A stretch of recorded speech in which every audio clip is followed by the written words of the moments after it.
Hey everybody, welcome back to a full queue developer stream. That's me, and I code live on stream for your education or pleasure, showing what real coding is like, plenty of banging your head against the wall, but also some wonderful success stories. Thanks so much for joining along. Today we are looking at FQAuth, which is an open source sign-in with Apple server I've been working on. I got some feedback recently and I want to incorporate that into the app. And then we will go back to the app we're working on last week called the queue. Hopefully going to replace this little thing here, but we'll see how that goes. And yeah, thanks to all the subscribers and supporters and sponsors out there. It means so much to me and keeps the stream going. Okay, so the feedback I got for FQAuth was that there's a command, right, to create the local database. This is like a little bit of a helper command. And when I posted this got some nice response. However, problem with this is that it's a vapor command, which means that all of the envars, not necessarily all the envars, but like all the envars have to be in place so that you can configure Redis, you can configure the migrations and Postgres. It's too much. I feel like this is not the right place. We shouldn't be using Vapor to create our local database. We should be using another tool to create our database. And let's see. I have a tool to do that, as some of you already know. Let's see. So here's the folder structure of FQAuth. And here's the sources here. And here's the switch stuff. So we have two targets already for generating keys for the environment. And I feel like what we want to do is we want to add another folder for maybe local database create and local database destroy, or we could name it something like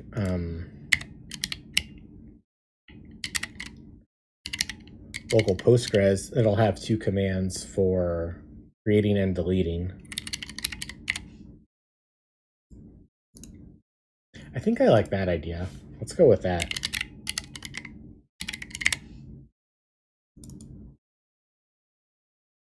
And then, of course, need to add it to the package.swift.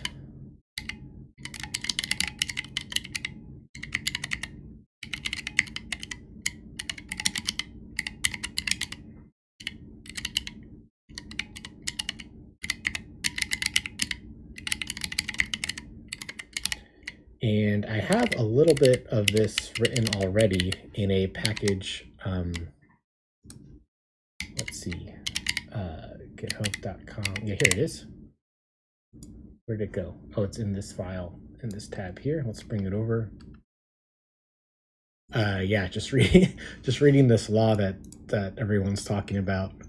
It seems that they want to be able to ban like any desktop application and mobile application and web apps too, and mobile apps, mobile networks, satellite payloads, more than just TikTok. So it seems a little disturbing trying to get educated on it.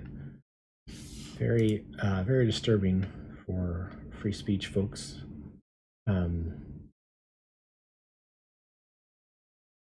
Anyway, back to yeah. Yeah, so I have this thing for managing.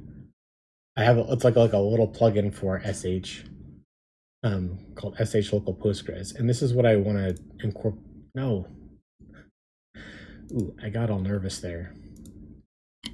Okay. I want to use this to manage Postgres instead of Vapor. So we'll add a dependency.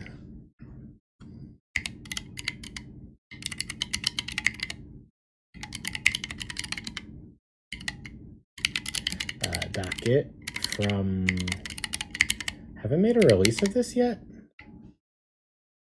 I do have a tag. Oh, good. 0.1.0.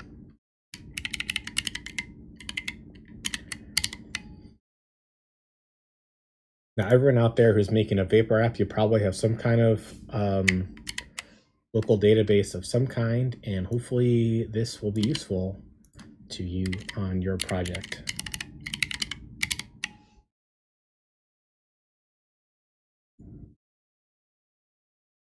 In the same way that this command would hopefully be useful.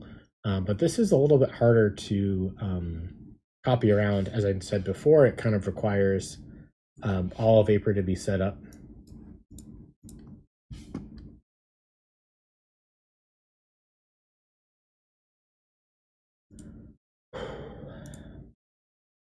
Oh, and in my excitement to get started with the stream, I didn't say hi to anyone in chat. Good to see you, Bruce Leaf. Good to see you, the real official birdie. Thanks so much for stopping by.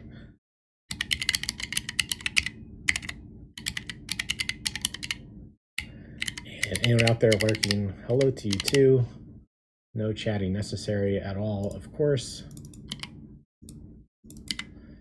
Just glad you're here.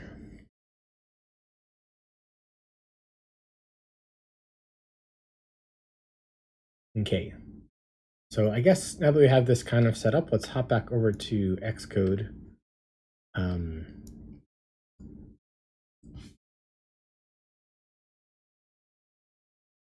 Compiling for macOS 11? What? Oh, okay. I didn't realize that was a problem. I'm still using 5.6 up here. Okay. No big deal. We can just bump those up and that's fine. And then what is... I think Xcode's just a little confused. I think this is actually fine.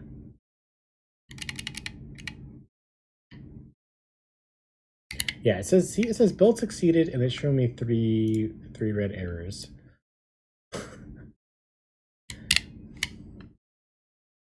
Xcode will do you like that. I guess the first thing we want to do is we want to decide if this is a create or a delete. So we can look at the command line args.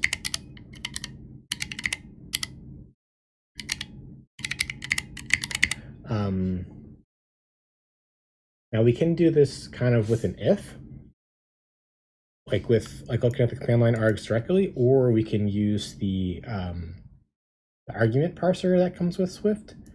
And I think that would be nice to add in. Well, that's the announcement. Oh, okay, here we go. So this allows us to parse options and arguments and stuff. Now all this stuff is built into Vapor, so we didn't need to do this on the other one. But because we're kind of hopping over to Swish, I think this would be helpful.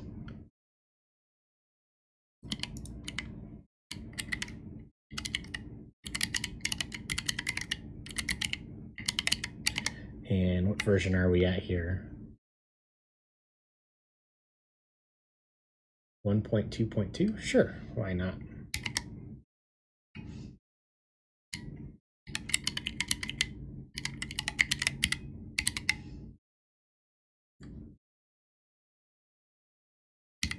And Xcode just needs a moment to catch its breath, but we can carry onwards. We can say name of the package is actually, is it going to tell us?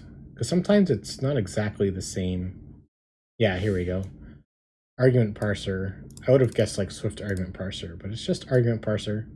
So we'll copy that in instead of guessing too hard. So let's paste this in here.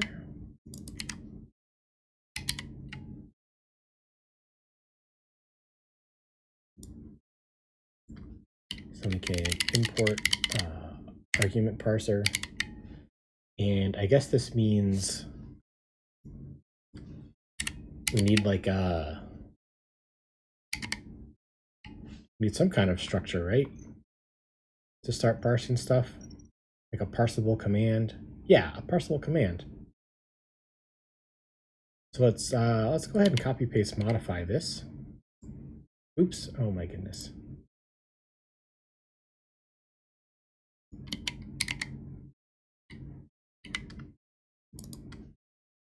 So we're going to call this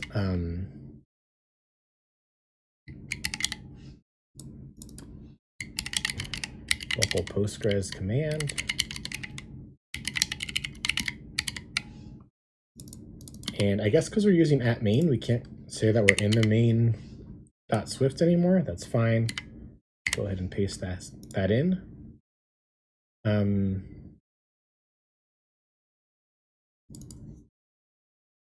Let's see. It's going to be create or destroy, right? Those are the two options. But I guess it's going to be required. So we'll just say this is an argument.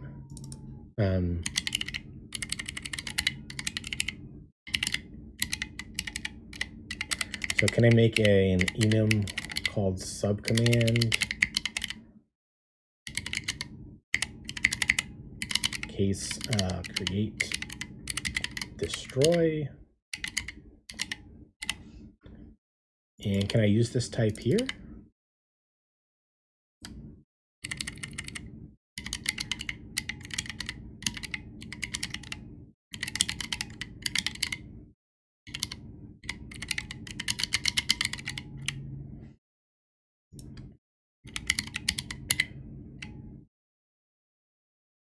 Let's see, yeah, the internals here are all off.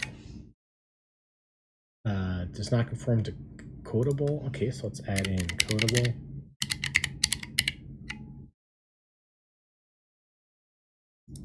Requires that conform to expressible by argument. Okay, you can add that in.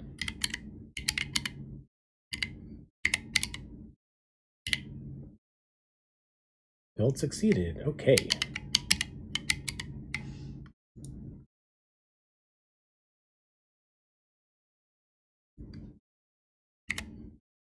So I guess this means, I guess we can just go ahead and print what we got just to see it come through, see what happens. We'll say swish, just say empty to see it come through. So here it is.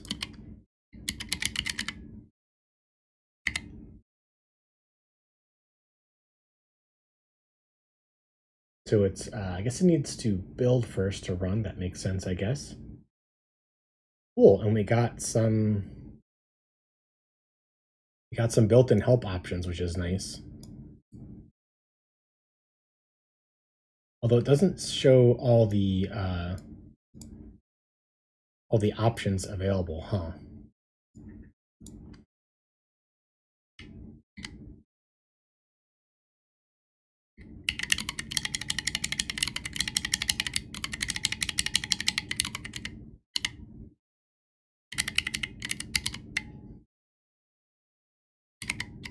We do it that way, does it become more obvious?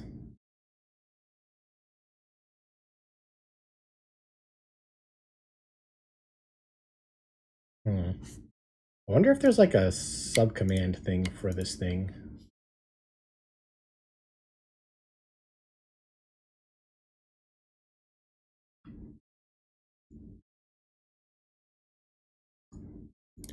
So here's the subcommand. This anchors,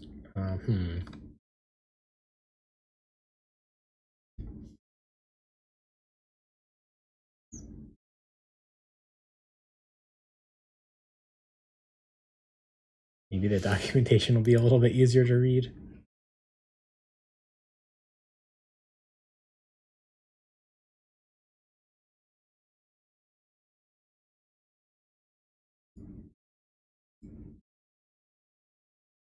Extensive use of option groups. Want me to read through the Swift package manager?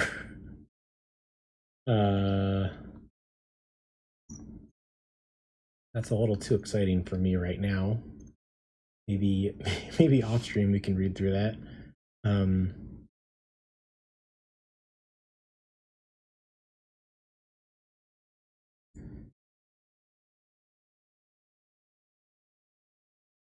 Wait, what's this option group? This might be what I'm looking for. Creates a property that represents another parsable type using the specified title and visibility.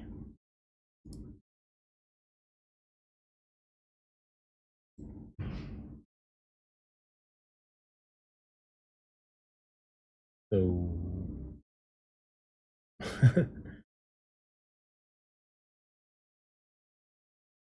that might be like a group of options. That might not be what I'm looking for at all. Oh, defining subcommands. Here we go.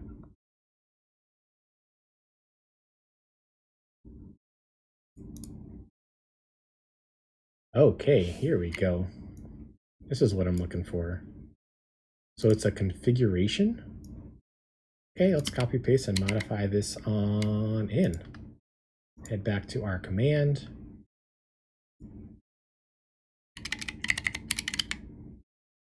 I guess we'll comment all this out for now.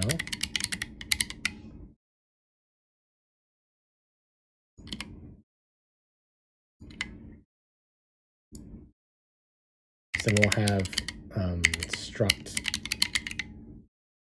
create. Is this how we do it? Parsable command.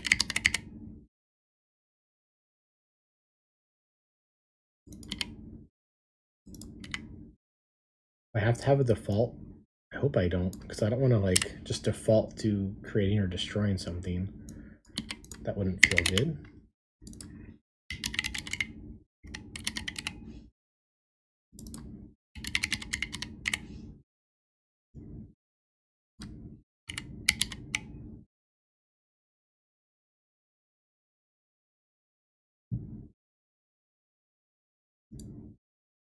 And do I even need this anymore?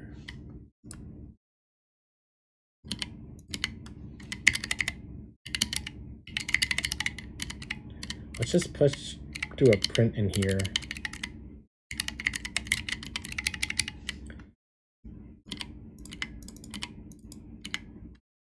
Just to see how this thing works.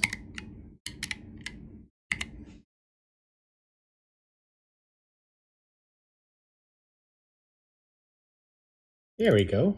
Subcommands. Nice. Kind of wish it was color coded, but other than that, that's pretty cool. Okay. Okay. Good job, Swift. That was nice. And I guess we don't need these to have these backticks anymore.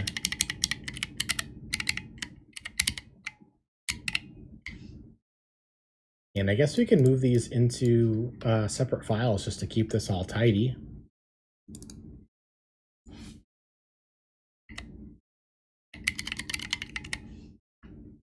So we'll go ahead and make the files.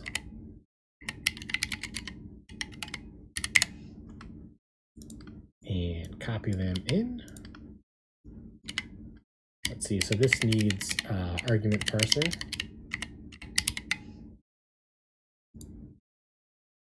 Valid redeclaration. Well, hang on a second. There we go. Oh, I put them in the wrong ones. Okay.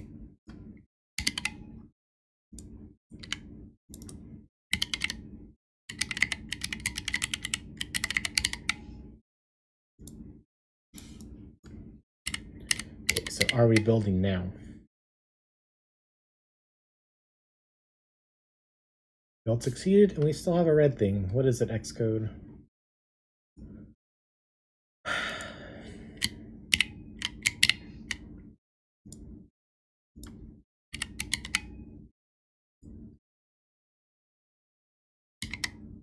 And I guess we can just check that it Works-ish? Yeah, still get destroy.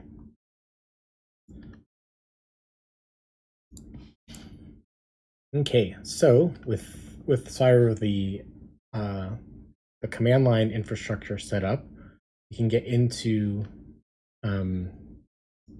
the the creating bit, which is going to be this guy that I extracted out from another project earlier. And I don't have any documentation on this, huh? Yeah, I should have added a README, shouldn't I have? Maybe we can kind of do that live a little bit.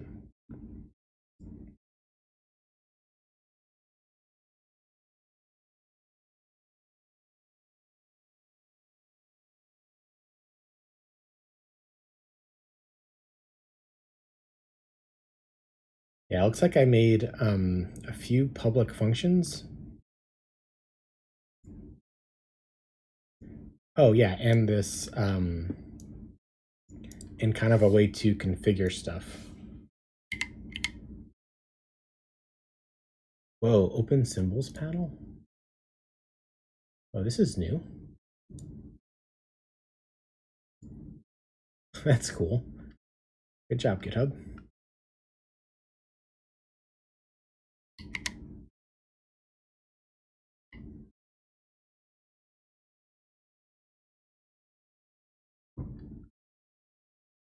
Yeah, so I guess what I want to do is I want to declare like the FQAuth role and FQAuth password, FQAuth like database stem, and then it's going to create it with when I call create all or destroy all, it's going to create the dev and the test databases, which is exactly what I want, kind of exactly why I made this little package. And it needs a little, does need a little documentation, but we will get to that.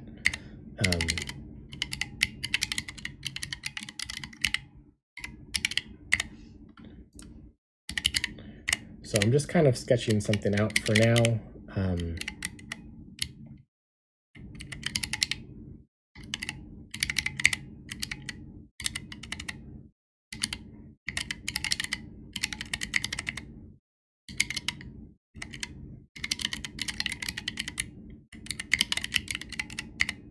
So I think if I make a static var config on this thing,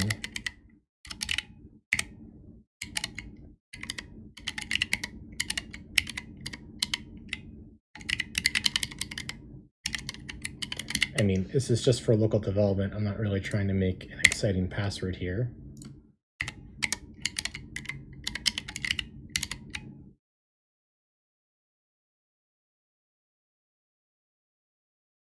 And then here in the create command, we say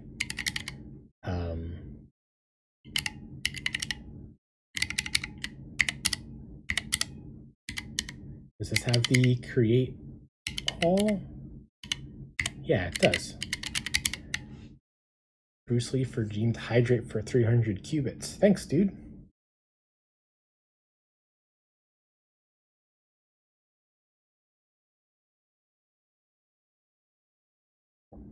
Cheers. Hope you're, excuse me. Hope you're having a wonderful Monday.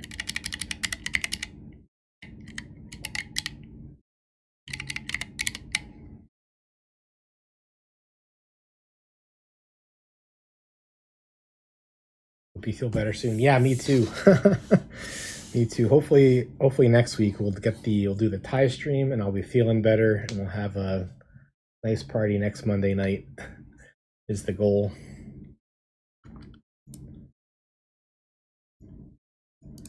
Yeah, so this ended up being like hardly any code because I was able to depend on this package where I just set up some stuff and then I have the create all and destroy all. Ooh, excuse me. So let's go ahead and add the destroy there. And let's see if this thing is gonna work. If this is gonna work.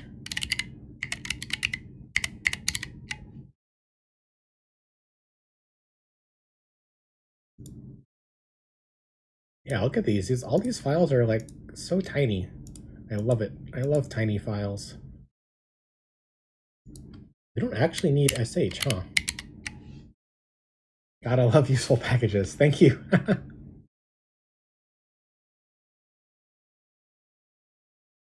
Which I guess means we can take it out of here. Just the argument parser, which is just deciding like destroy or create, and then we need the thing that we're going to call into. That's pretty cool. Okay, let's try it out. So first, let's connect to the local Postgres and see what's in there.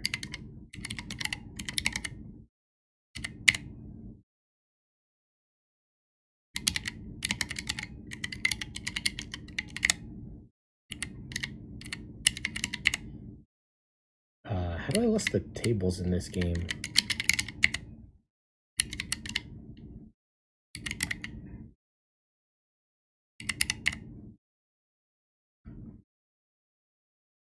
Okay, we already have an FQAuth database in here, so we want to clear that out for sure. So if we say swish local Postgres, and then what I call it, destroy.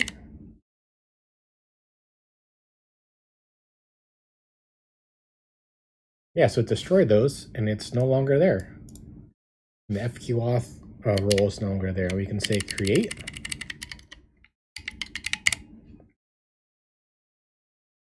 And it's there. We've got the role. And we even connect to each database as part of the script to confirm that we can connect to it. Feels really good. Feels really good.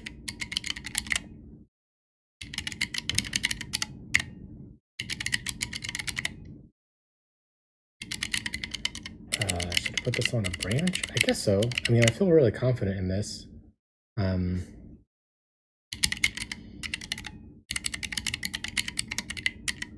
Let's see, what should we call this? Swish for local Postgres instead of the command. Oh, I guess we also want to delete the command. Yeah, let's put this on a branch so we can do a couple things at the same time. So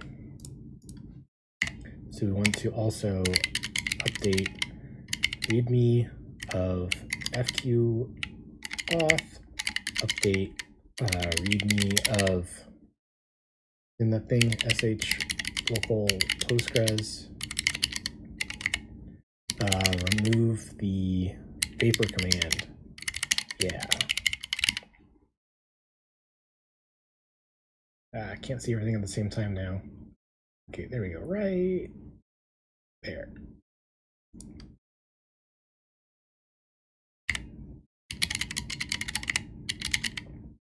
Let's write a nice commit message. Let's say something along the lines of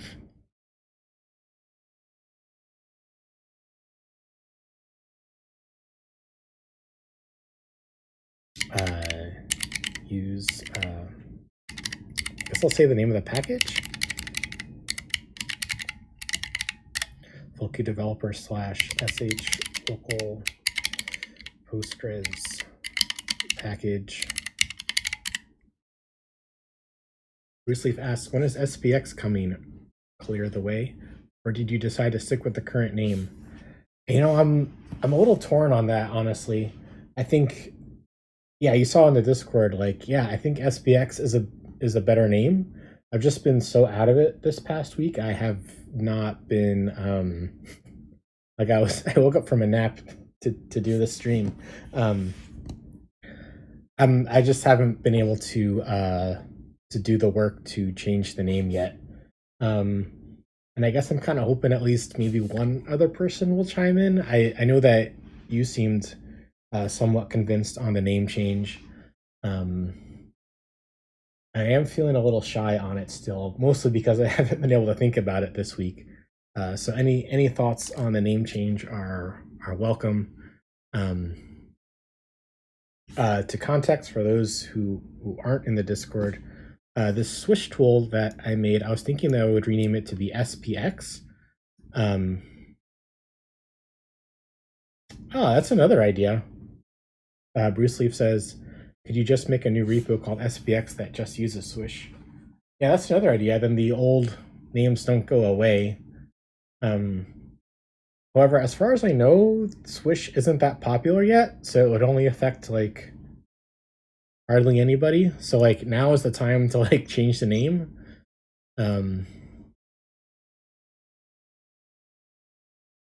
Let's see.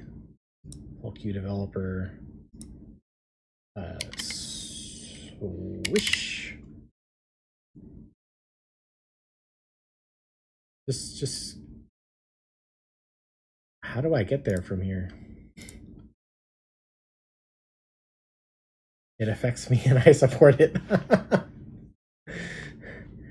Thanks, dude. Yeah, I guess if it affects you, I guess what timeline would you like to see for it?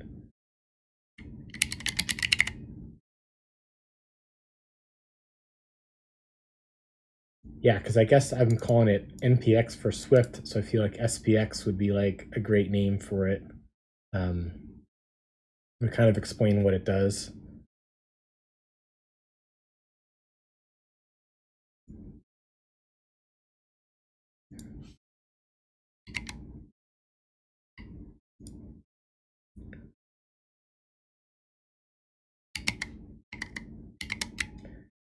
Anyway,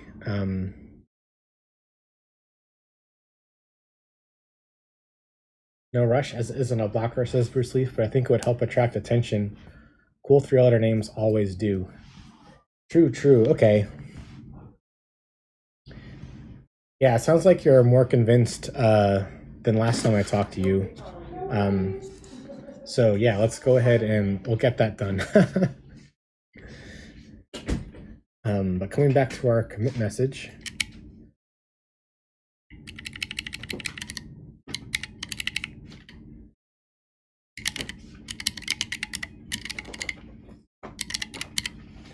Thanks, you too. Thanks for the support.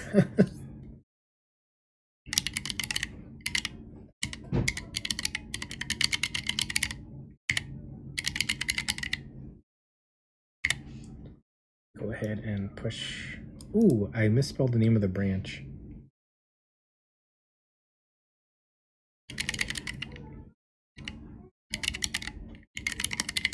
But we can fix that like this. Now we can git push.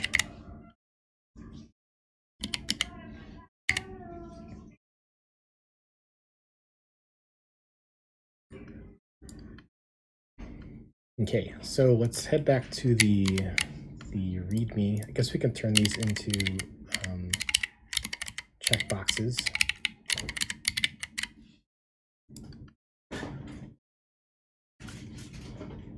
So not the deploy, not the sources, up here. Yeah, so we have the local development. Yeah, so this is going to be, instead, it's going to be swish local Postgres create.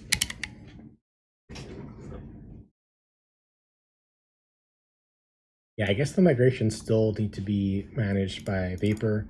That's fine, because that's going to have all the database connection info and all that.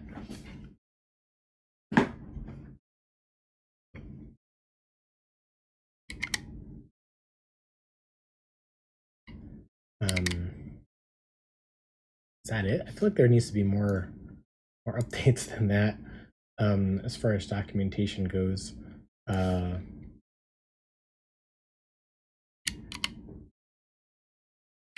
Yeah, here's the swish package.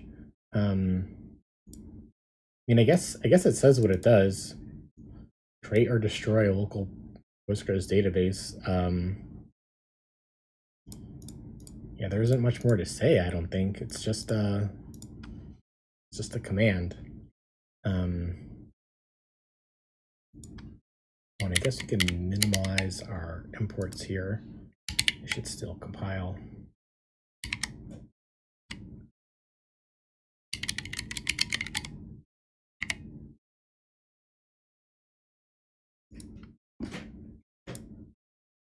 Okay, and we can remove the vapor command. Oh, we should run the tests before we do anything more. So this is at the top level, Swift test. Hey, we have a robot in chat. Welcome, robots.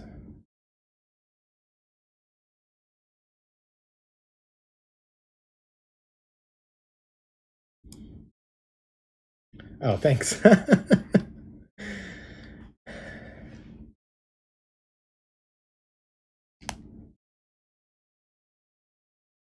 Yeah, so I deleted and created the database with the new script, and I just want to run the tests before really deleting the old way of creating the databases.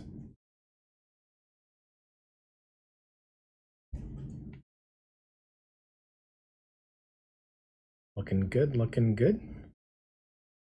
Lots of passes.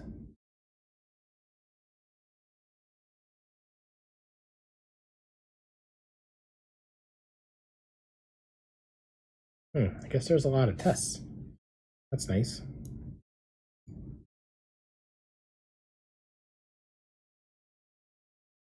Zero failures, 51 tests. Okay, cool.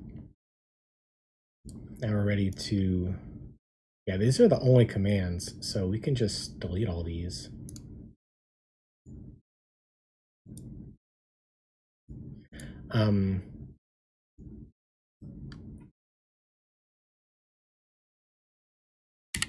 Should I leave this file here or delete everything?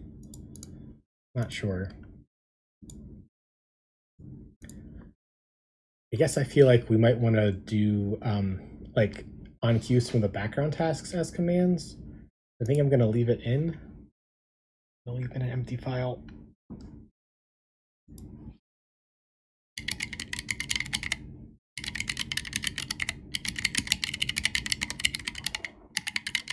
Update, readme, and remove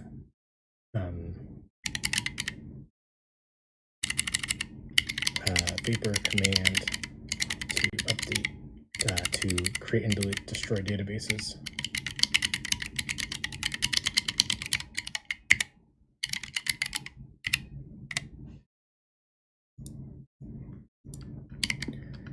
Cool. And while that is floating along,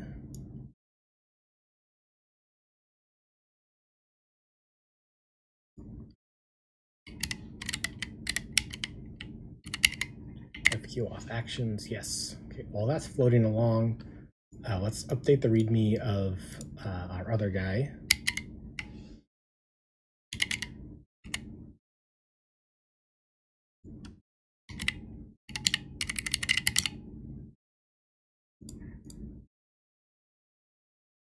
Let's go ahead and just use this here.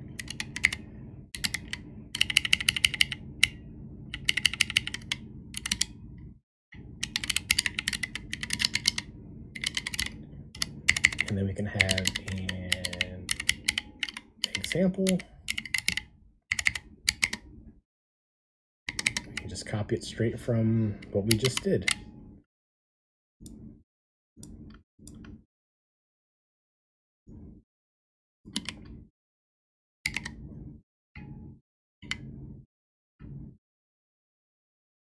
So I guess this will be local Postgres. And do the triple backticks. And I guess we can align this stuff.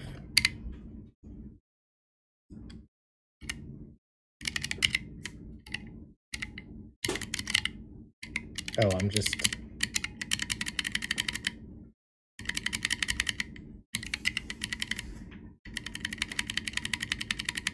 There we go.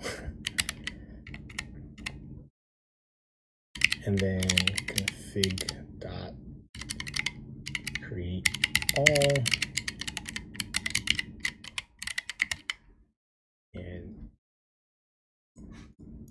maybe I'll put this in a separate breath.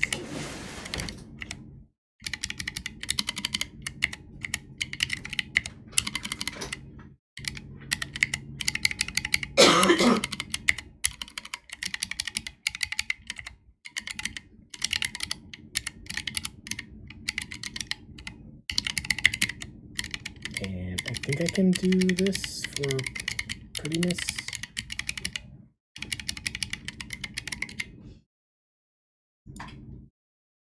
There we go.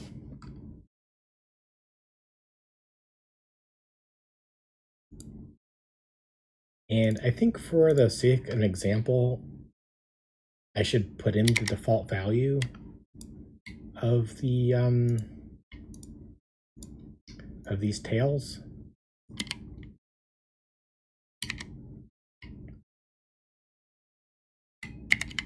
I feel like it's otherwise not obvious.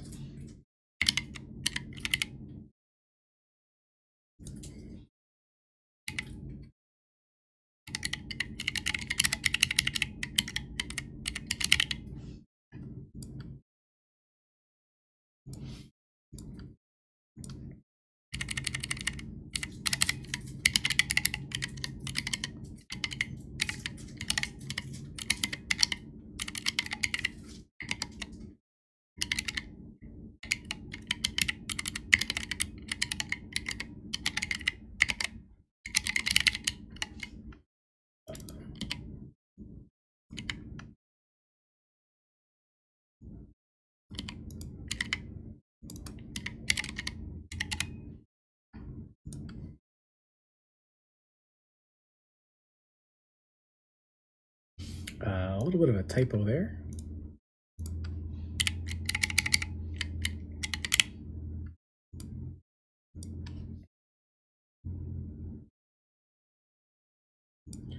Cool, and then we can add an installation section or getting started.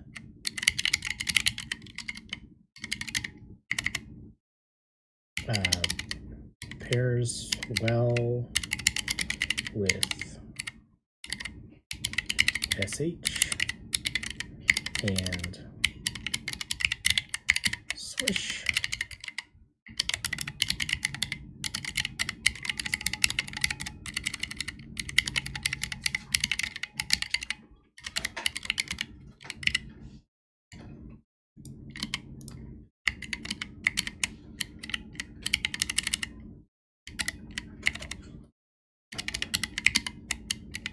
And then we can add the in your package.swift. Here we can copy out as well.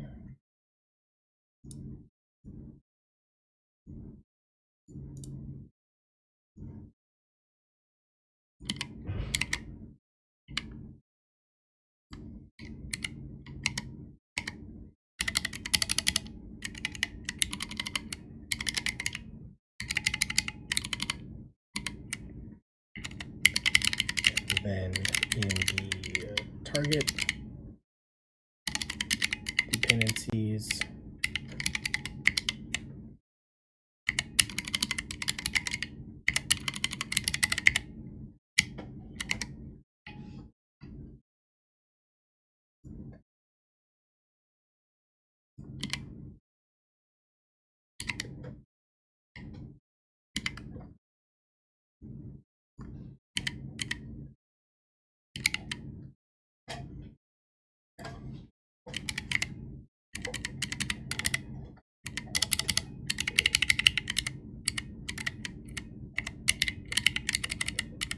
see how this is looking.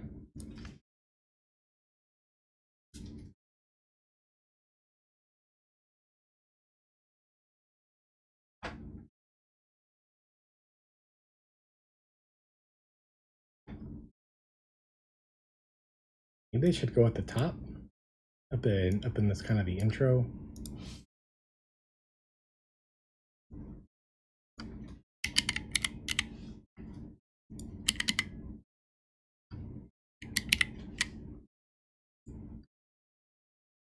Create README, sure. That one's great.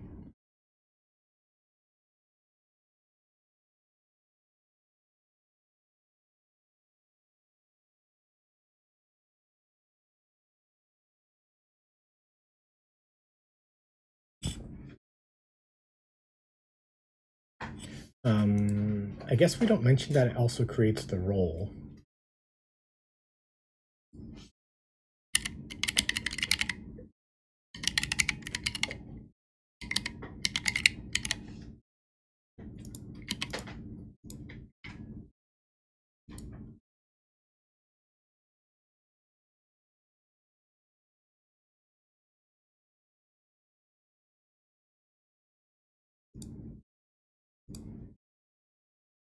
Okay.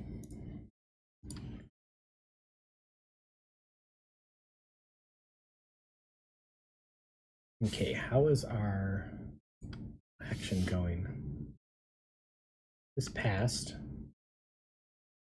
You know, one frustrating thing about GitHub Actions is I was not able to get. We have 4 issues. Oh, these are mine. Okay. I was not able to get this SH local Postgres thing to work inside of GitHub Action. I tried so hard and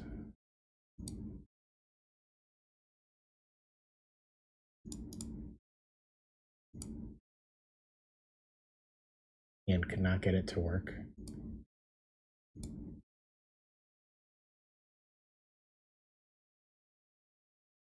So in your GitHub scripts, I think you still need to do it manually, which feels a little sad.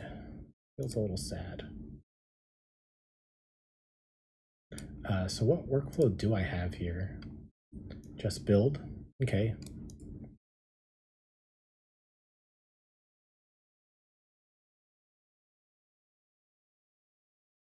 This should be checkout v3.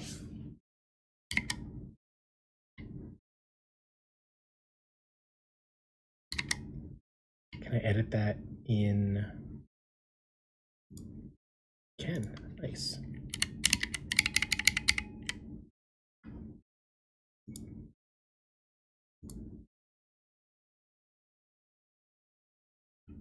Oh, I didn't update the other one. Oh my goodness.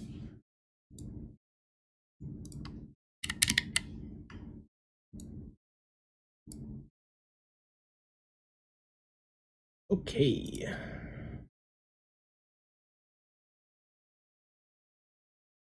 Yeah, these are nice fast builds. It's coming back here to FQAuth. Everything is golden and green.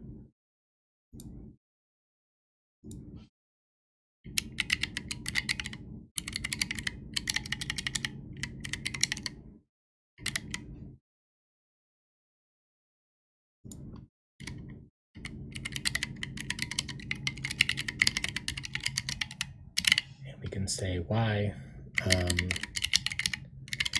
Motivation, the old way of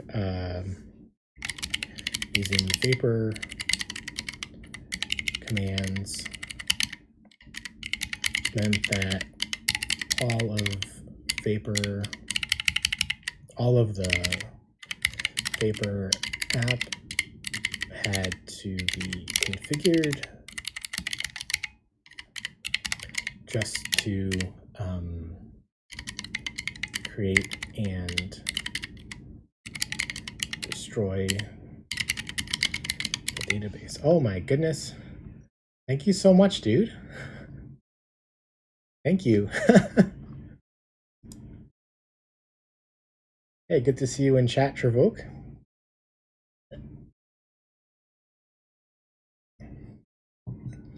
Thanks, dude. I'm excited too. Thanks for stopping by. Thanks so much for the showers of blessings.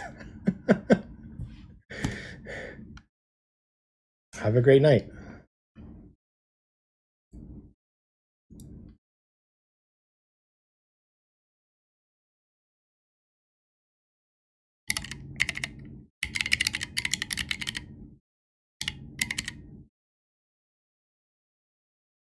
Trevoke says, yeah, hi. I'm also working on my side project, trying to figure out why something broke in a miasma that is Emacs. Right on. Oh man, what a guy. He's gifted so many subs in this channel, and he's been so supportive. Really makes a heart sing, I'll tell you what.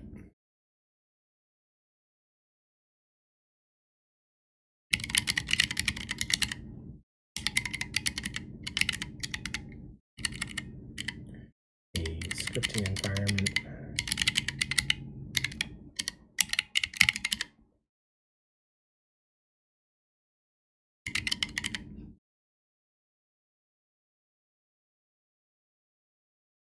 That is outside of the main app. Yeah, I mean, like this is the whole point of using Swish, is like when your main app has problems, like you're not locked out of your Swift scripting stuff. And then it's just me working on this. I'm just going to square merge that in right away.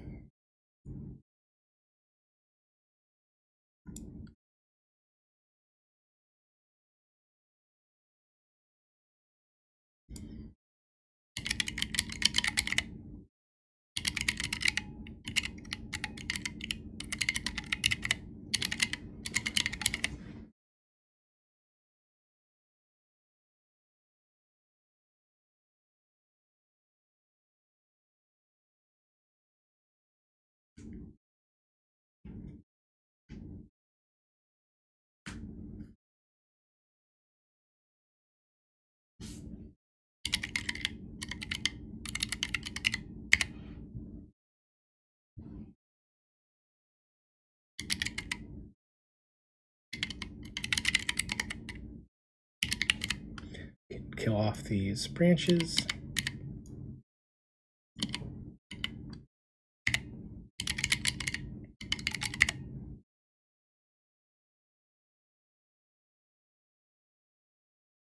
Cool. And I guess that brings us to, I think this is a good point for a break. It's, I guess, 5 minutes or 4 minutes early, but I don't want to start something in 3 minutes. So let's take the break right now. I'll be back in a few minutes. Thanks so much for sticking around.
Welcome back, everybody.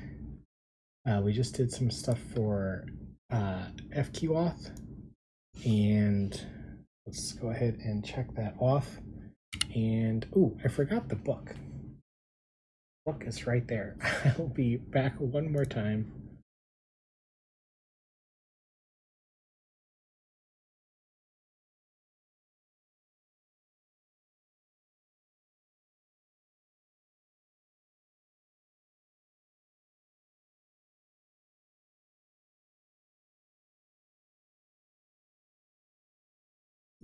Yeah, after the break, we've been reading an excerpt from the Creative Act, A Way of Being by Rick Rubin. And today, the section is called Submerge. Broadening our practice of awareness is a choice we can make at any moment. It is not a search, though it is stoked by curiosity or hunger. Hunger to see beautiful things, hear beautiful sounds, feel deeper sensations. To learn and to be fascinated and surprised on a continual basis. In service of this robust instinct, consider submerging yourself in the canon of great works. Read the finest literature, watch the masterpieces of cinema, get up close to the most influential paintings, visit architectural landmarks. There's no standard list. No one has the same measures of greatness. The canon is continually changing across time and space.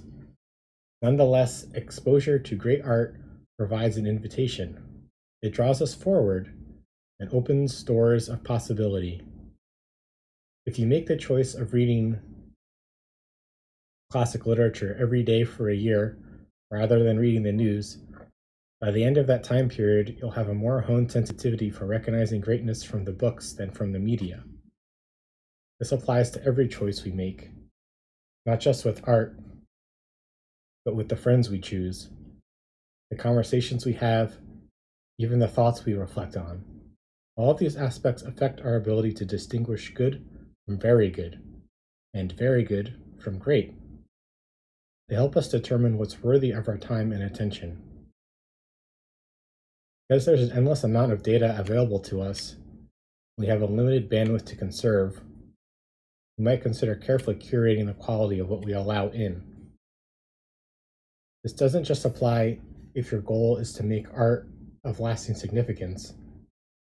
Even if your goal is to make fast food, it will likely taste better if you experience the best fresh food available to you during the process.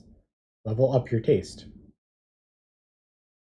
The objective is not to learn to mimic greatness, but to calibrate our internal meter for greatness. We can better make the thousands of choices that might ultimately lead to our own great work.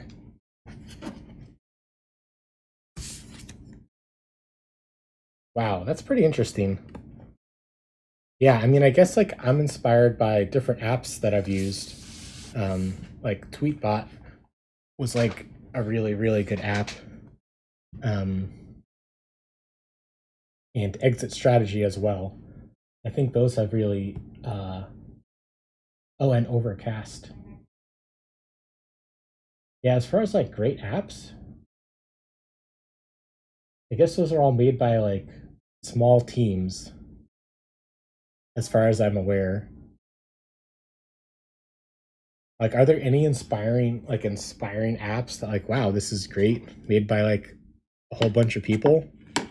I feel like the bigger apps are all like user-generated content apps. Like social media are the big apps, and those aren't as inspiring as apps.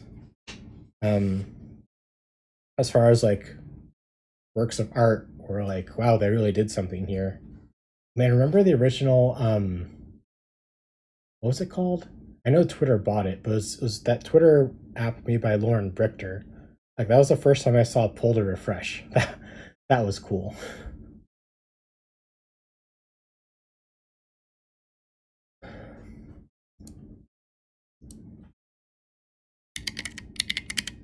I guess I like the overall message there of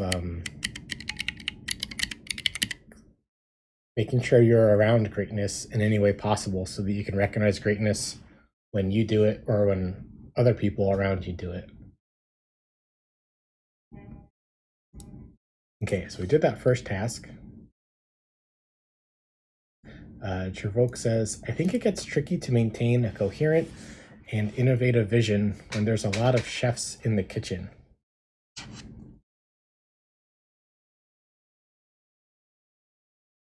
Possibly. I think my take was that like a big company just doesn't care about design. They care more about A/B testing, which I feel like is the opposite of design. There's certainly a place for it, but I feel like listening into like the zeitgeist, listening into what you feel is great is like separate from A/B testing, which is what all the big apps do.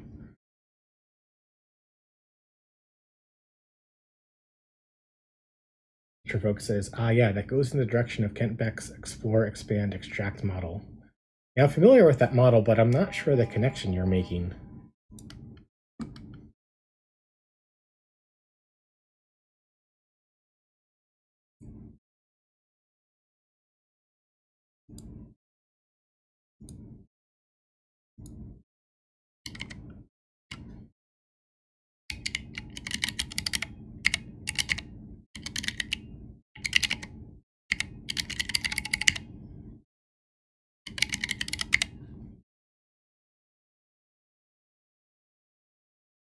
Trevok says, a big company is trying to get slightly more profits, so they would do A/B testing on a fairly safe ideas that's of low risks and low rewards. Comparatively, are still good enough for them. Big risks are way riskier. Oh, okay, yeah, now I see your connection. Yeah. Yeah, they've already done the explore phase, which is like a small team trying out a new idea where it's less risky. Okay, yeah, I see your connection now.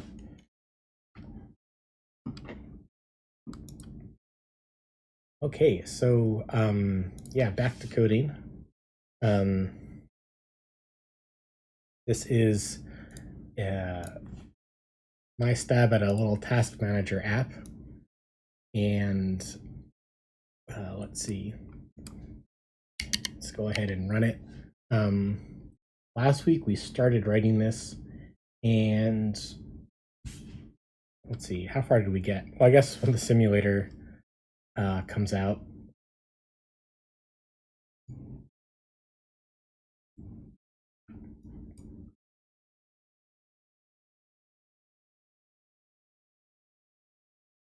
Yeah, so we have some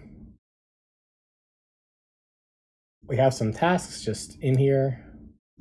We can drag and drop them. However, the drag and drop does not stick because we're reading back from the database. We haven't updated these in the database yet. So we're going to try to reorder these items. And I believe we have a failing test for this, which is, I think, where we left off at a failing test.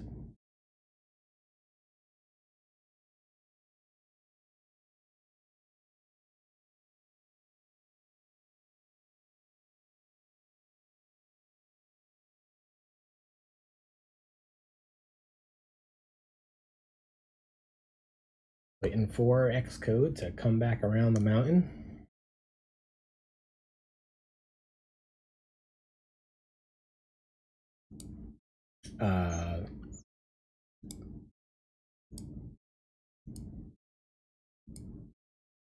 The build succeeded. Is it just, what's it getting stuck on? Oh, Xcode. Test runner encountered an error. The operation was canceled. Okay, let's try one more time. Command U. Build succeeded. That's great. This is not a good sign. Let's cancel it again. Let's close Xcode, close the simulator. Let's clear the derived data.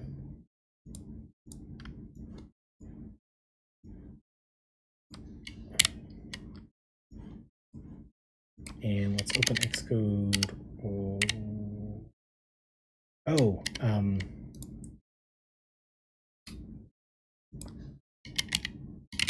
you need to regenerate the Xcode project?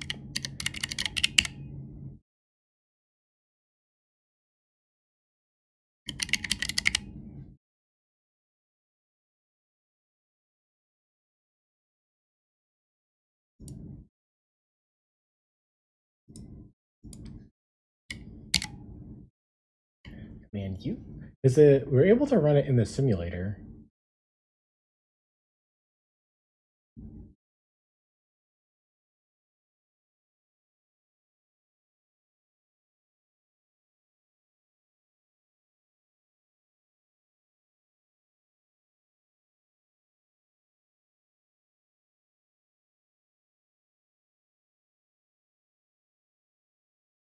Oh, we are stuck again.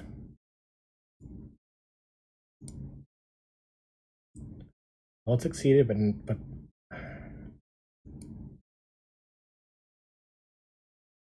yeah, this is Xcode doing its Xcode thing. Nothing in the log, just spinning.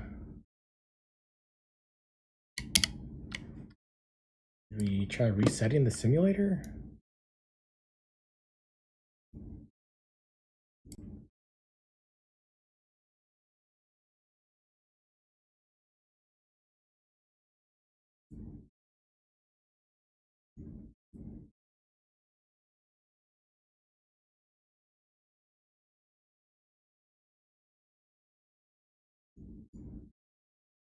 Like, what's the point of a unit test if we can't run the unit tests?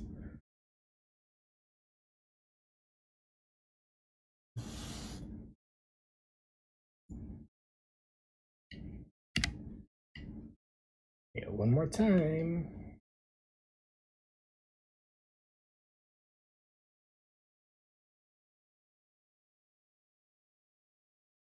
Well, succeeded. Testing. Not really seeing much going on.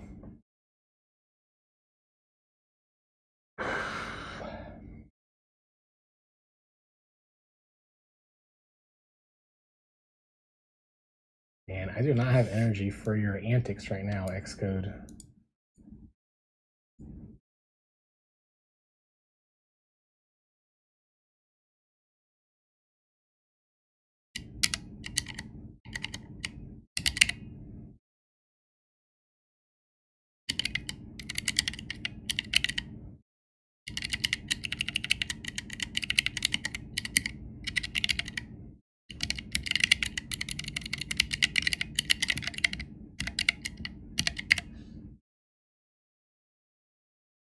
Oh, not Xcode gen. I meant to say Xcode build. I'm going to try to run the test from the command line.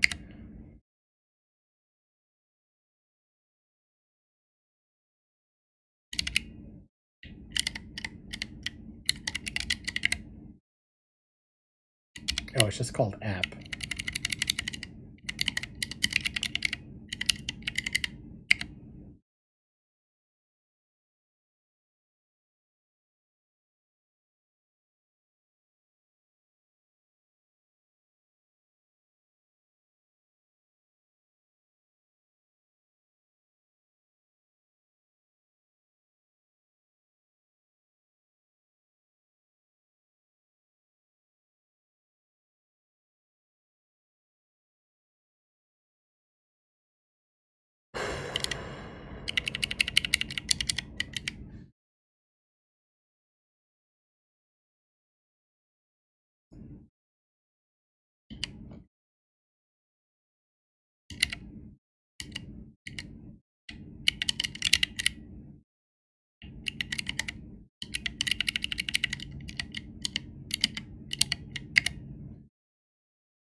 So it's building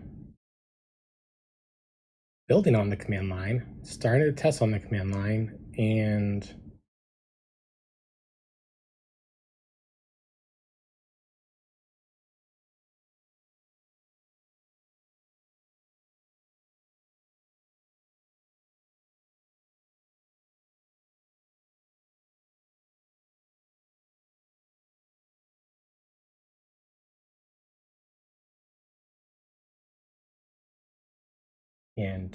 nothing. it's hanging again.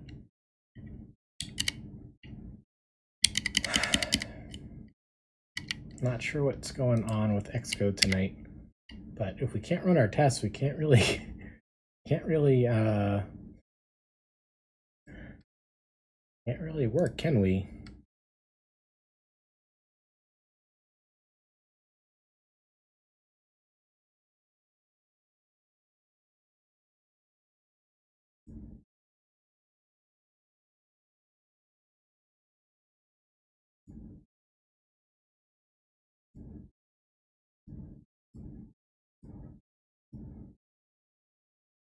Oh, there's stuff happening now this time, though. This is different. Okay.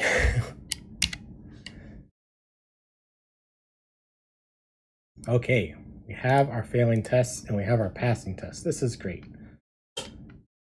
And what did we actually do that fixed it? I ran it from the command line and then ran it again. I ran it from the command line on a different phone and then ran it again in Xcode from the same phone.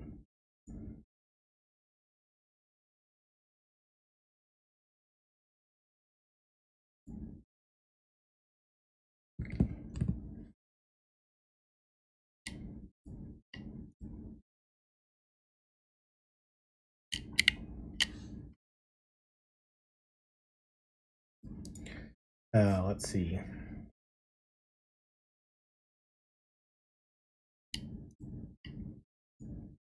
Yeah, so our implementation is completely empty, so of course this is going to fail.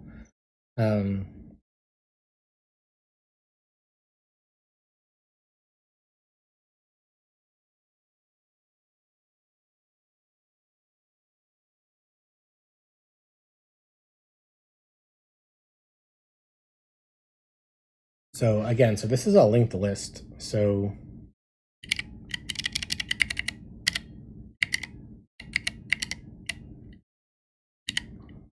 let's see, how do we want to document this?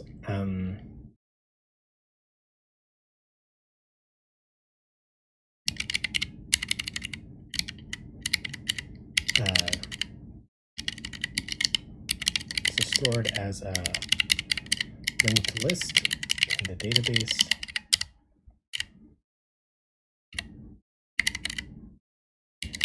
So item ID, that's the thing we want to move from.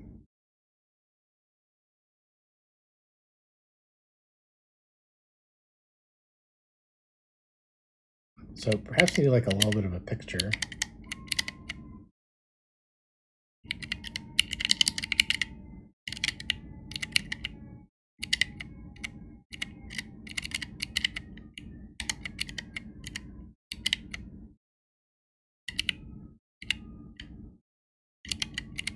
Let's call it A.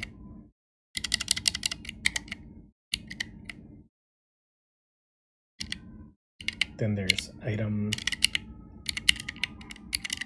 ID. I guess we'll call this like B, I guess.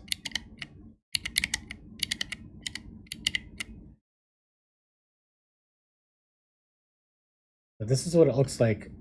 So this is the before, I guess. And then after.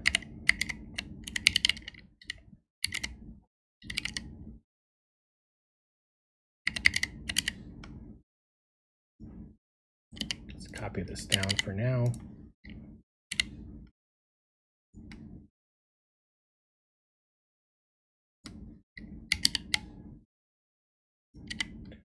We want it to look like that.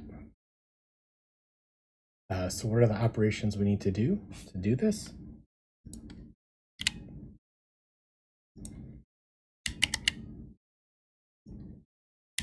Let's see, let's only do 3 dots.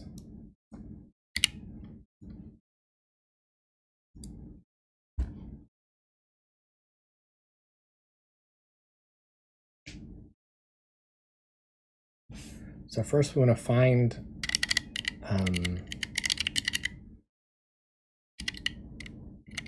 I guess we're going to load the item with item ID.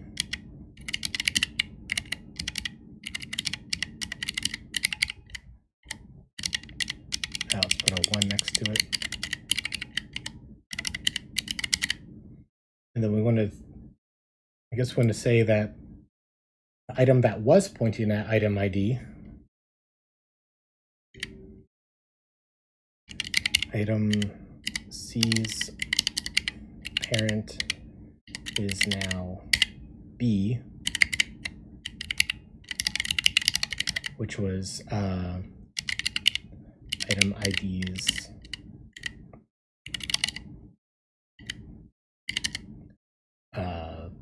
current parent, or yeah, I guess old parent.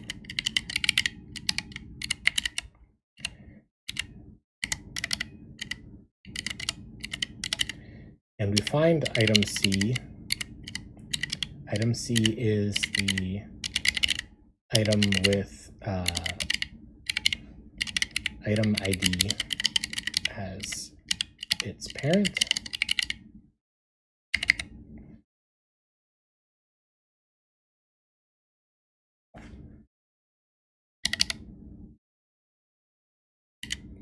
And then I guess the same thing for item A here.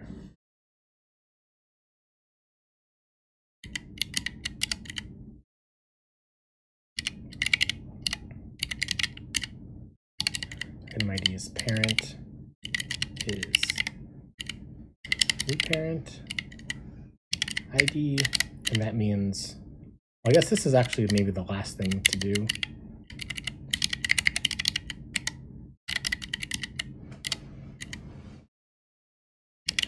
Item A's parent is now item ID. Oh yeah, I guess those are pretty straightforward, huh? Yeah, this is a nice thing about a linked list. There's only a few operations we need to do.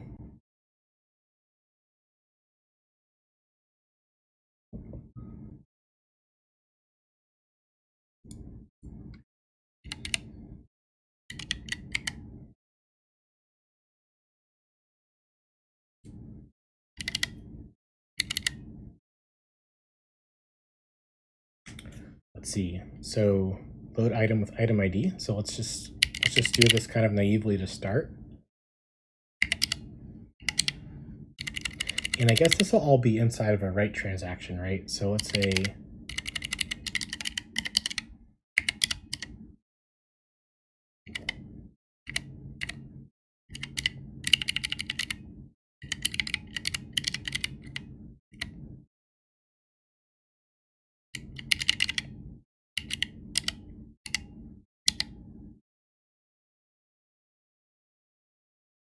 okay, fine. It wants to know wait. That's fine.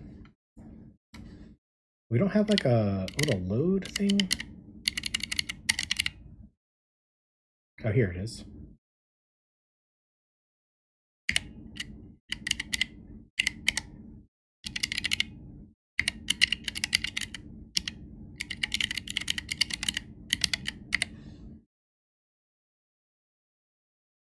Okay, so that's 1. And then 2, I'm going to find item C.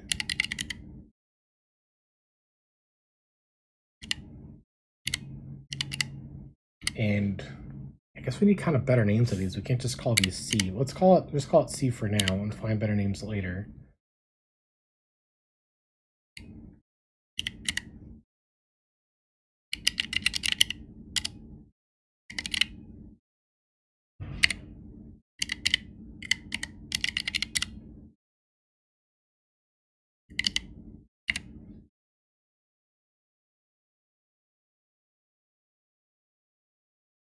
Is this right?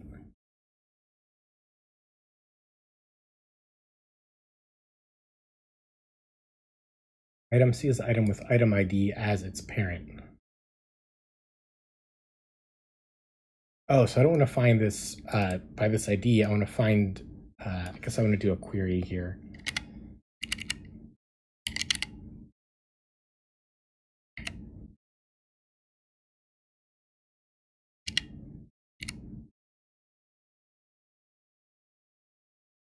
So let's see, I guess I need thing.dev columns, coding keys dot.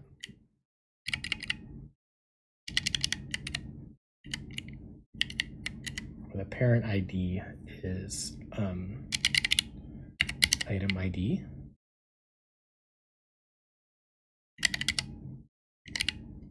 Dot fetch one on the database.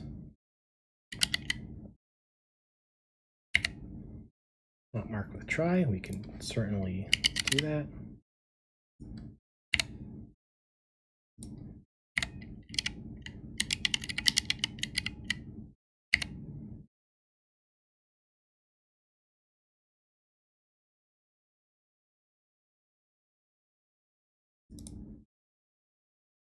Item C's parent is now B. Yeah, so C dot parent ID equals item dot parent. Oh, item dot parent ID, not item ID, parent ID.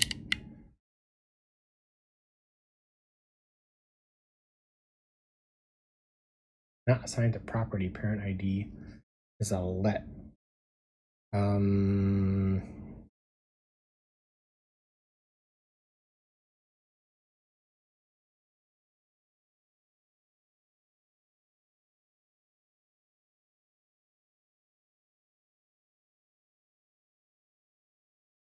Guess I should make it a variable, huh?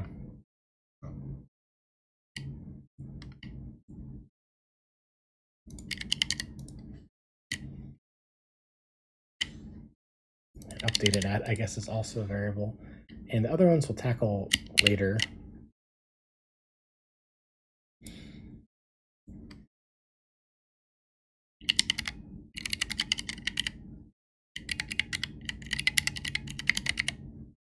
Here we'll have to throw if this doesn't exist.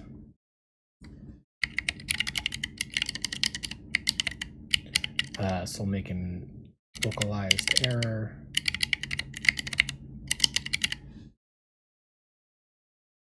And I guess this would be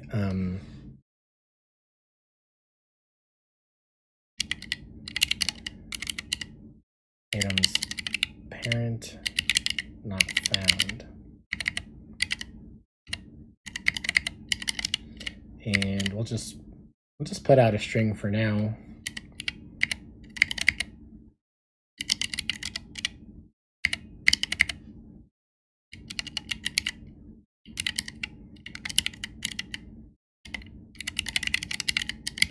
While reordering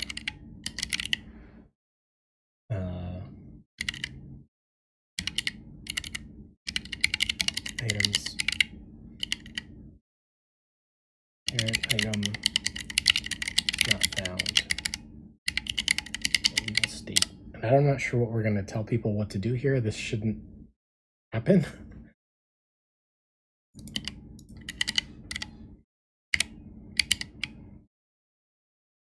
Mono NZ says morning divided by evening. Finally catching the stream, raised hands. Right on. Glad to see you around.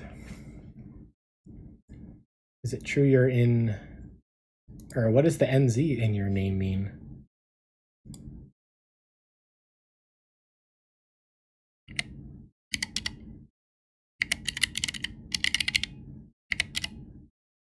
Oh, right on.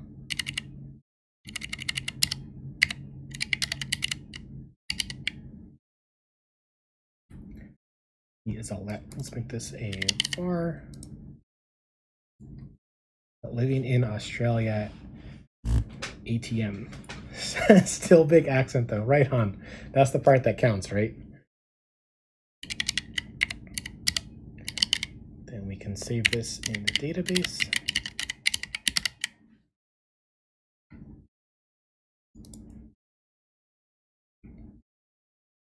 And I guess we kind of got to do the same thing for item A here. Maybe we'll do all the saves at the end.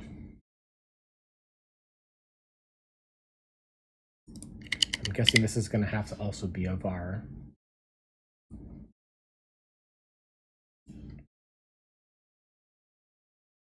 So let's call this A, right? Item A is parents. How do we find item A? Item A is I guess this thing, yeah, the same thing, but instead of item ID, it's the new parent ID. Mono NZ says, good to see some tests. I need to learn these in Xcode. Yeah, testing is really helpful, especially for doing like stuff that has a little bit of logic to it, because then you just know that it works.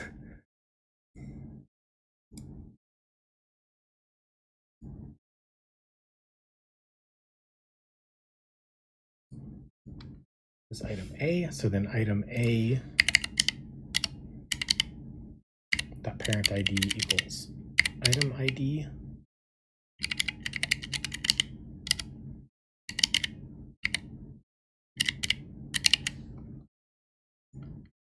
And lastly, the main item's parent is now the new parent ID.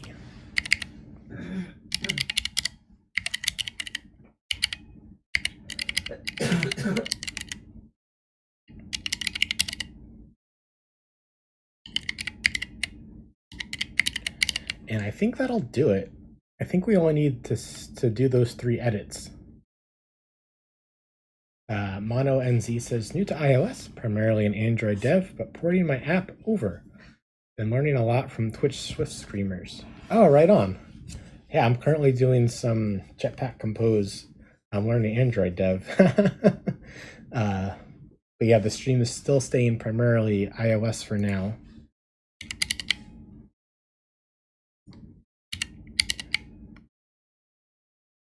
Okay, so I guess let's run the test and see if we're passing.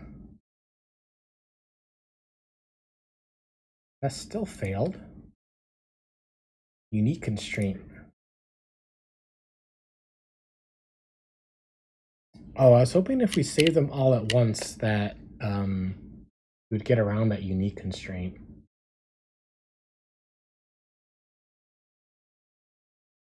Anna Wendy says, oh, sweet, hit me up if you need any help on that front. Oh, right on. I appreciate that.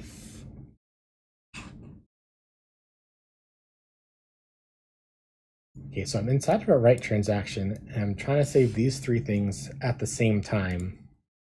And SQLite is not having it.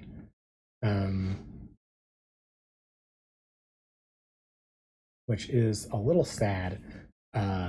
Wonder if there's a way to sort of suspend, like temporarily suspend a unique constraint.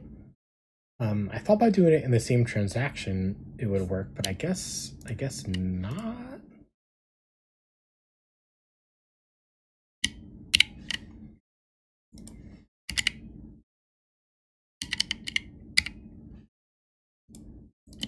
If I change these to update, does that help at all?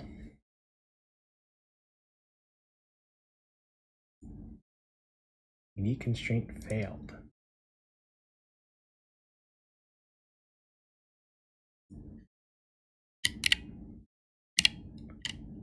It's like updating everything in the world. I wonder if I want to do this as SQL instead of like pulling these things out of the database, tweaking them and pushing them back. Kind of like we did here for getting the order. Like we did this all in SQL.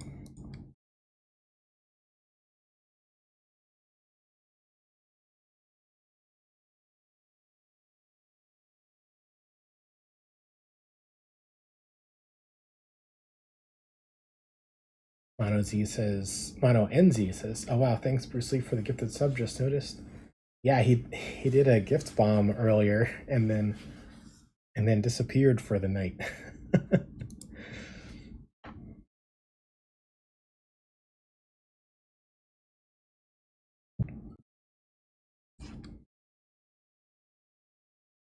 Legend, yeah, he's been so supportive. Legendary support.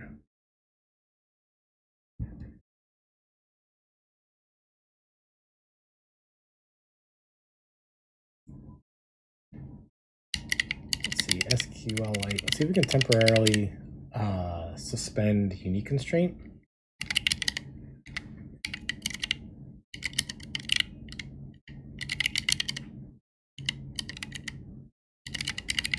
No idea how to Google for this. Oh, sounds like this person has the same idea as me. Does not have deferred unique constraints. The only way to do this is to use a temporary value that is guaranteed to be unused. Guaranteed.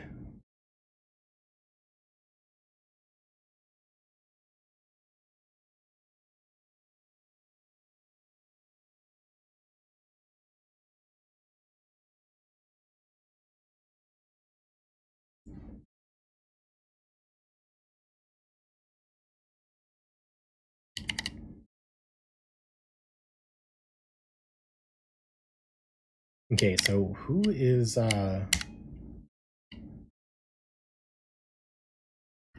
so we still have, I was gonna fail. Okay, so we still have the unique constraint.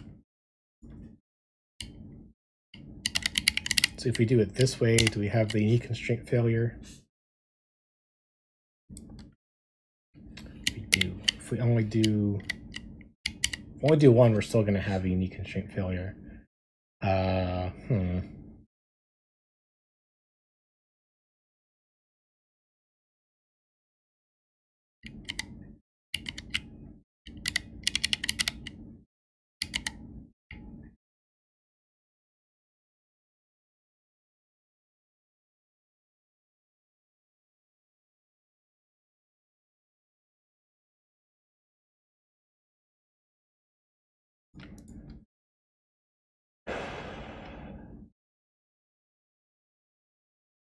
And no one responded to this. I don't even know if this is gonna work. I guess we can Google for this though.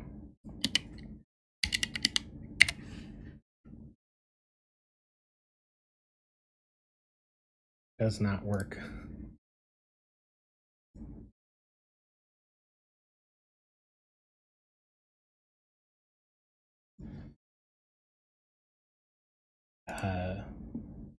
Quick question from Mono NZ.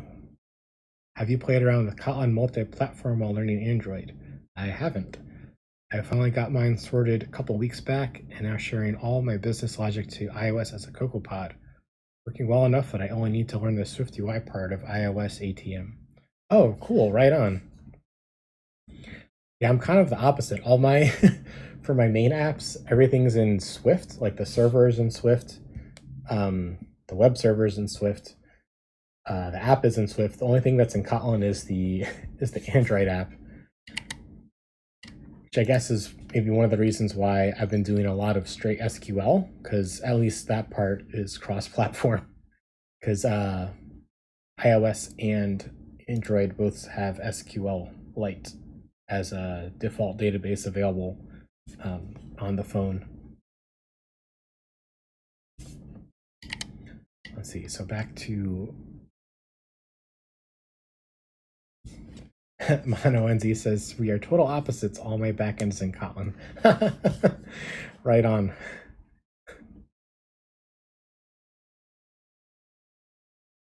Yeah, I think Kotlin is my second favorite language right now. I really like sealed classes. I really wish Swift had sealed classes. Like Swift enums are so powerful, but if we had sealed classes, they'd be like even more powerful.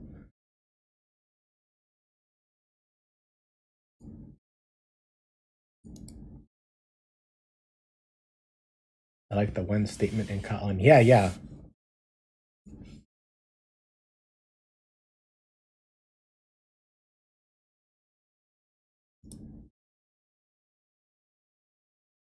Let's see, is there ignore unique constraints?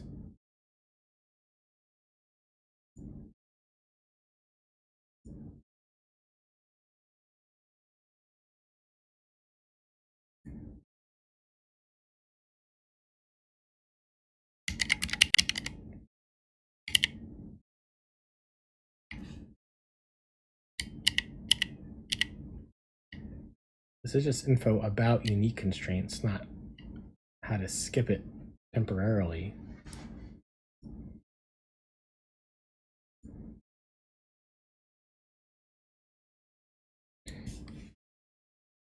There exists hint ignore row on dupe key index.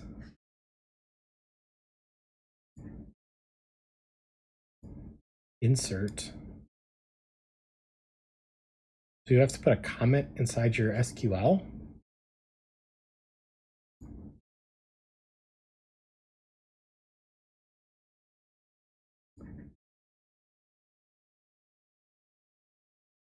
That's weird, man.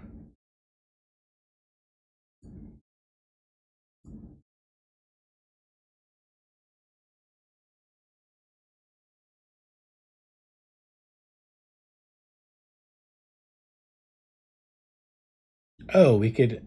Okay, this is actually an interesting idea. Like have a catch block in your SQL and just ignore any exceptions. I guess the problem with that is what if a different exception happens and you do want to know about those.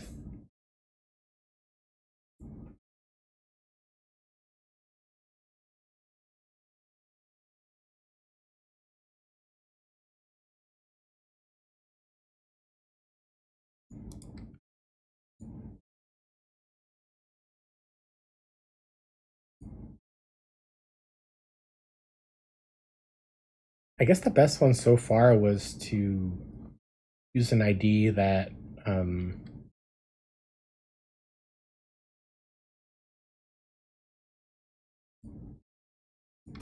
use a temporary ID.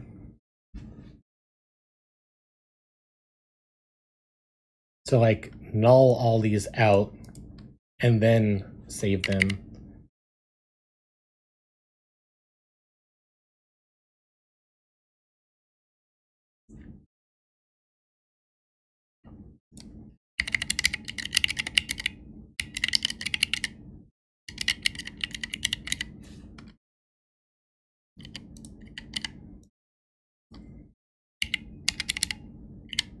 Oh, it's nil in this game.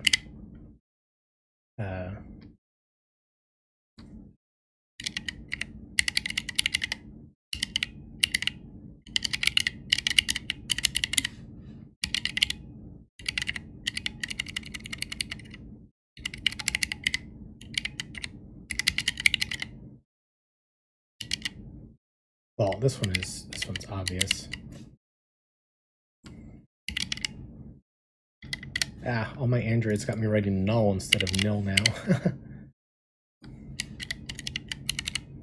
So we'll do that. And then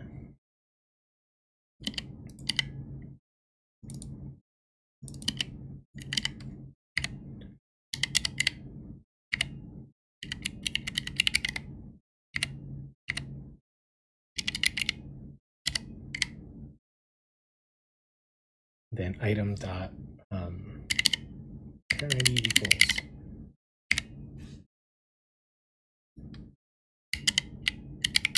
And then we'll save them again. So I think this should get us past the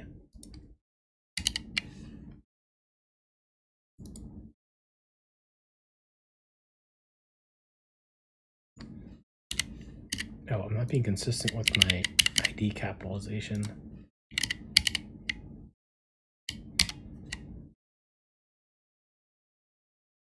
Oh, test succeeded. Yeah, so instead of trying to figure out how to do this in SQL, we wrote everything out to be nil, but we still have their IDs in hand, so you can still easily update them, all as part of one transaction.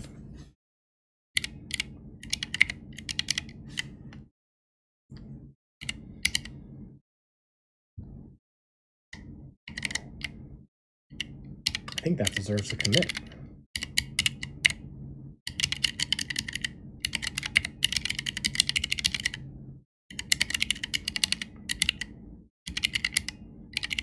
Implement reorder in code.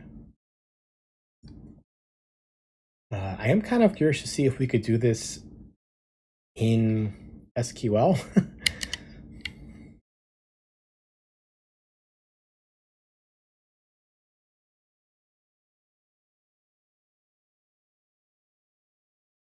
Wait, let is a variable in JavaScript? Is that why I don't understand JavaScript?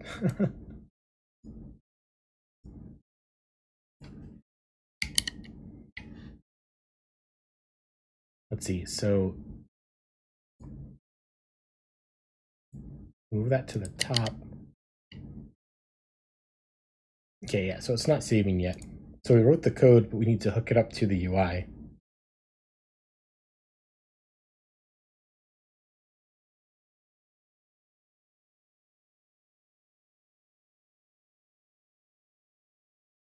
Yeah, different languages have their own have their own deal.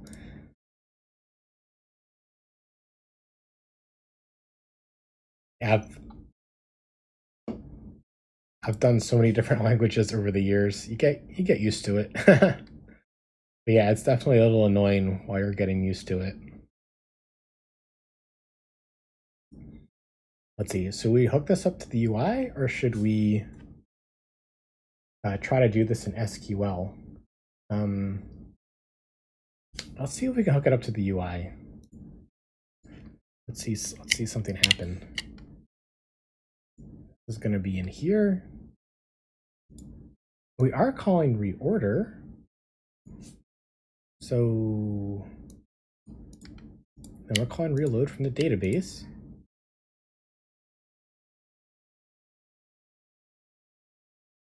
I'm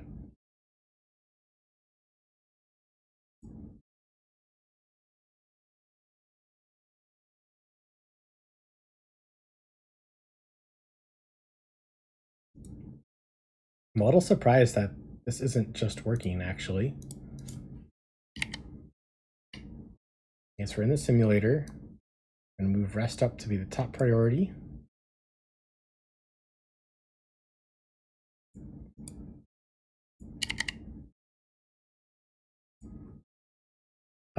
Like, you put a breakpoint here.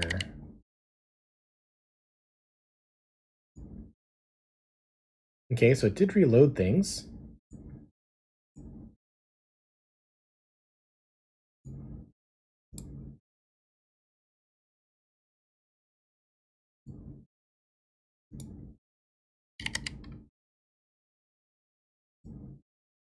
Okay, this is not exactly the right order, though. So I probably have an error or in my logic, or there's an error in the SQL stuff going on.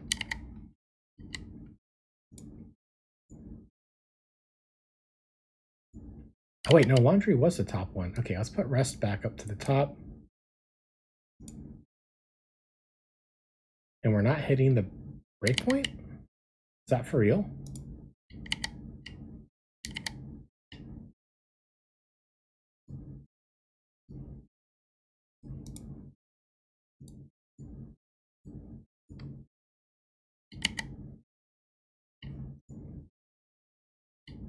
Come on.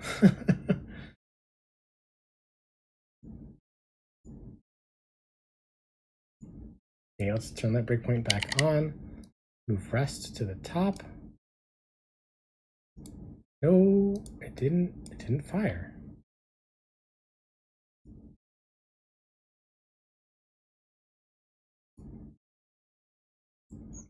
It did not fire. Okay. What is going on with that? Head over to this file. Put a breakpoint here, I guess.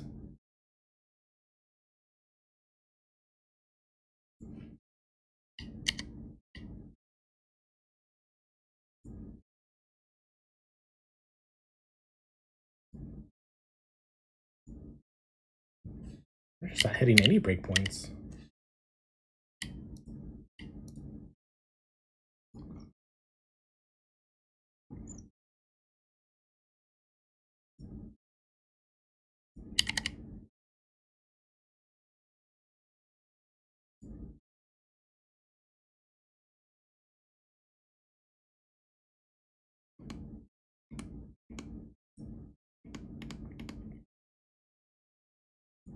Is commit not being called?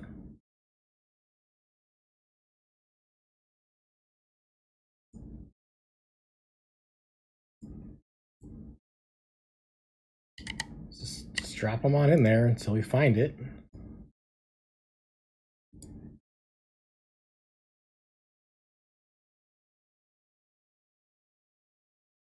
Still no breakpoints.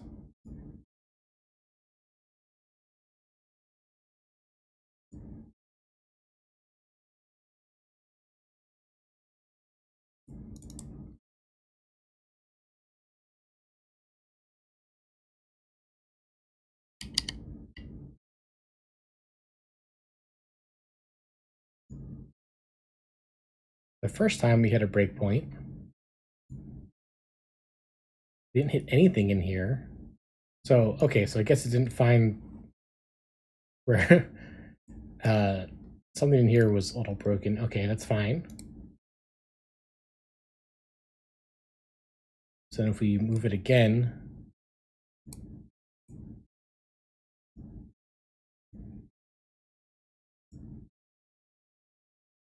and then it just stops hitting breakpoints.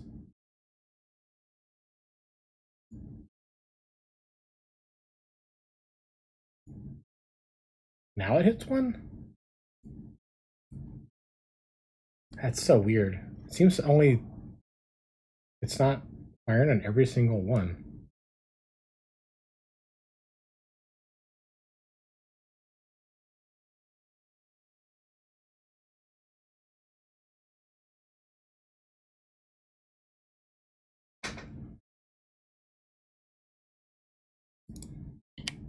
You may need to like clear this afterwards.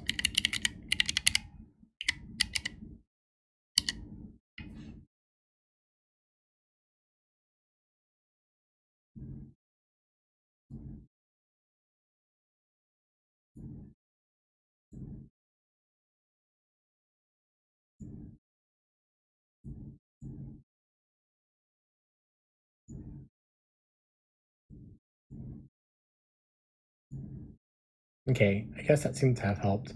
Okay, now why are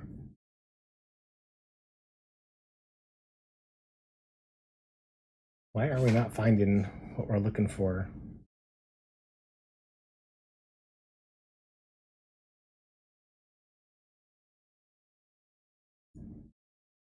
I've got probably a little bit of an error inside of this logic here. So what I think I'm trying to do is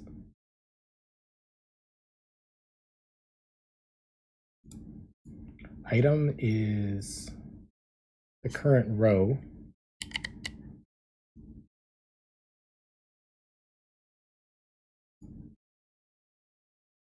Yeah, so let's print out the current row, PO item. Yeah, rest, that's the right one.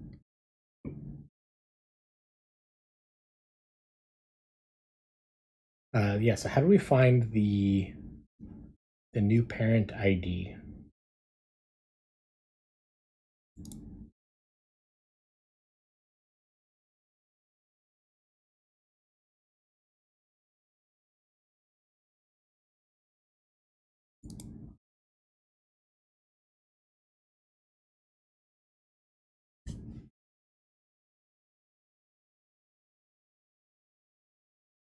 Yeah, I guess this loop is pretty useless, huh?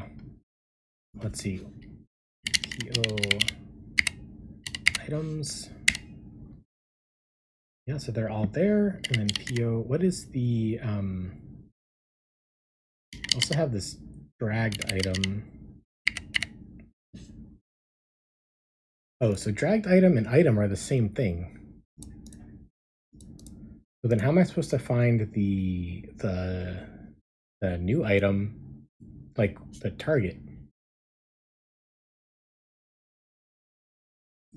What's on this info thing? Couldn't materialize. Okay, that's great.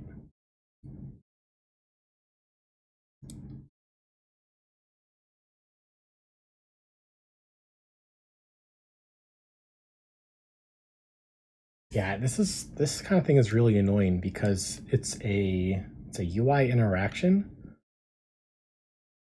Like this drag is going to be super hard to like put a test around, or at least very annoying.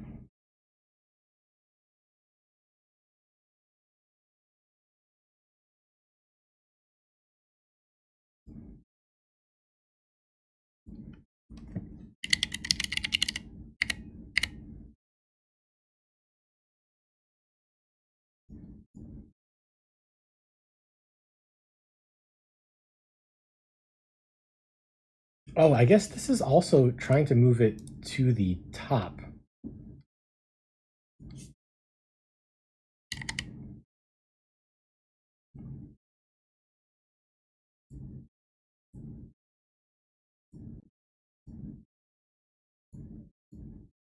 Yeah, we haven't handled moving something to the top.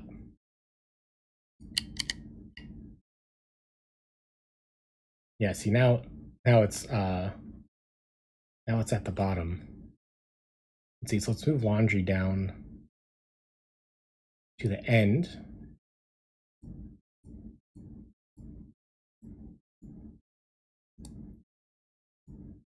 Oh, we got some kind of error. Yeah, I'm in a weird state now. Let's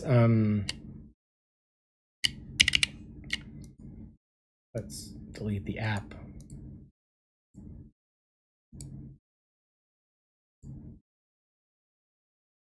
Let's delete the app.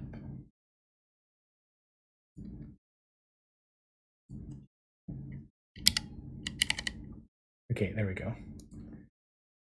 Apparently hitting Command dot let the app kill itself.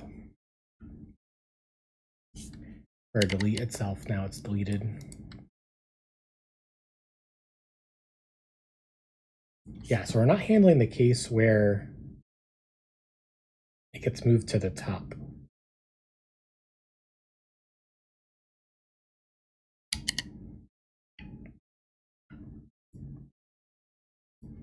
Let's see, and calling that insert fixtures button should force a refresh.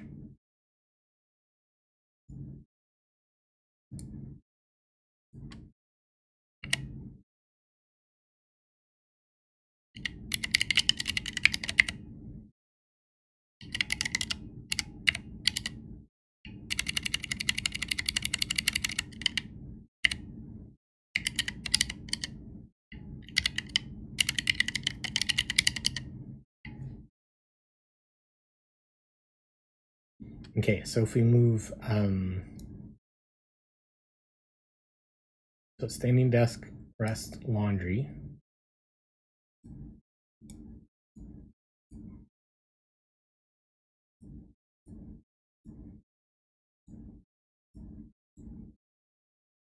Wow, just deleted a bunch of stuff. Okay. Yeah, I guess we have an error somewhere in there.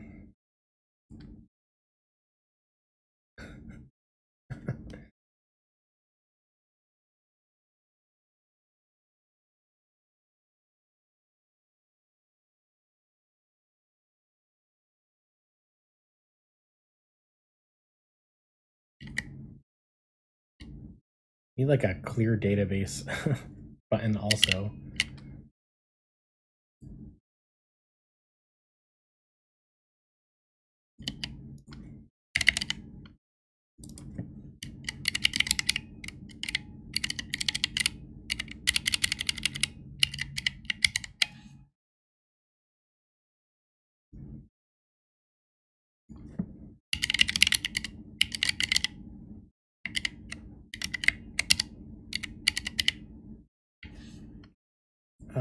Is it called thing repo?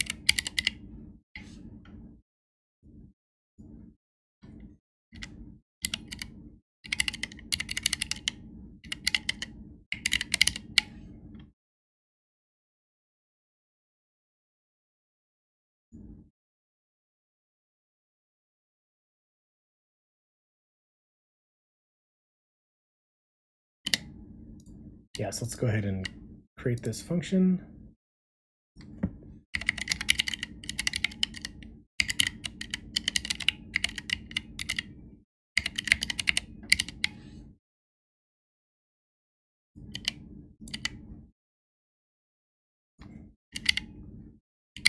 Just delete all.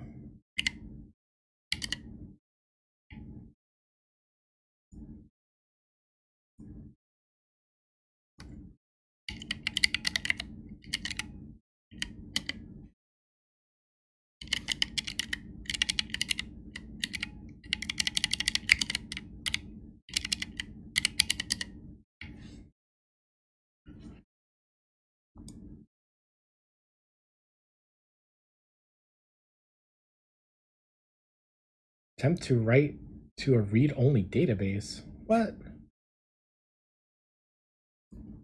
Why is this database read-only?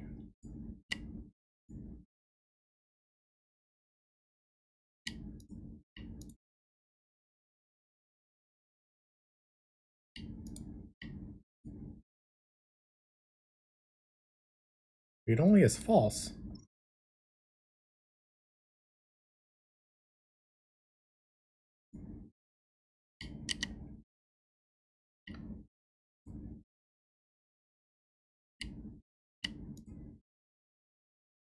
Oh.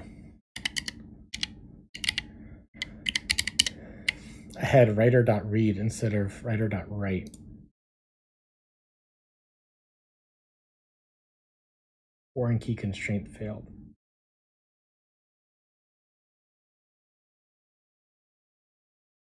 There's no way to just delete everything.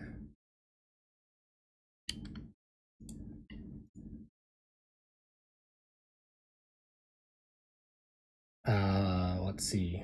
Because we could drop the table and recreate it.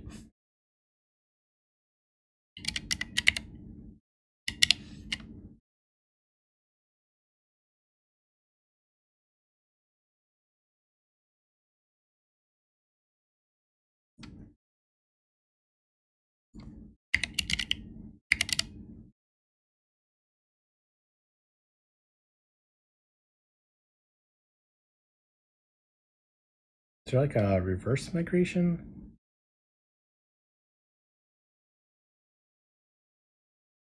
No.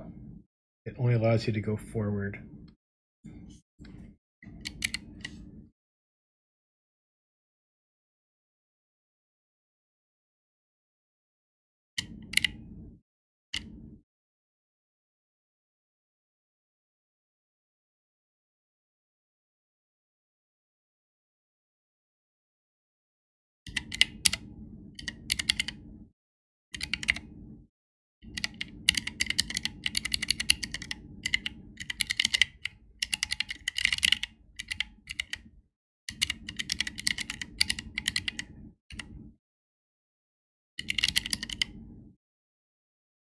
And we'll see with the migrator.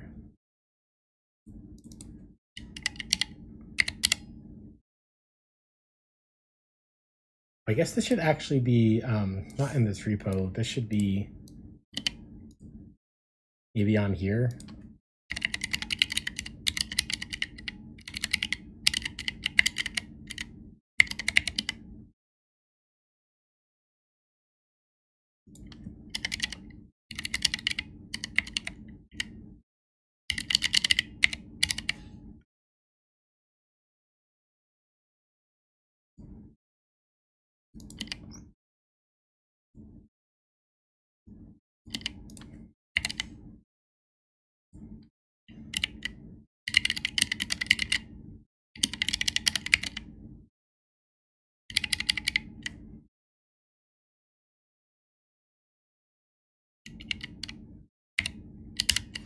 Actually.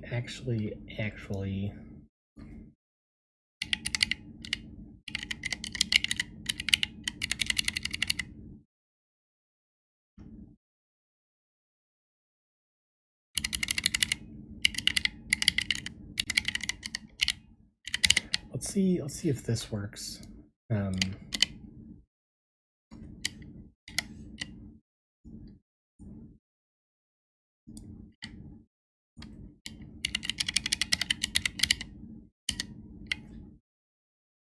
mess with migrations if I don't have to. Okay, cool. Cool. So we have a little reset to easily reset. Let's clear this stuff. We don't need this.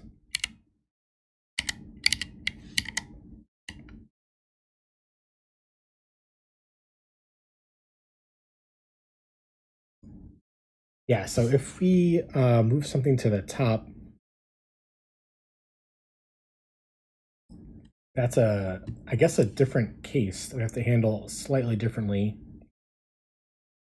So I guess we should check for that in the UI.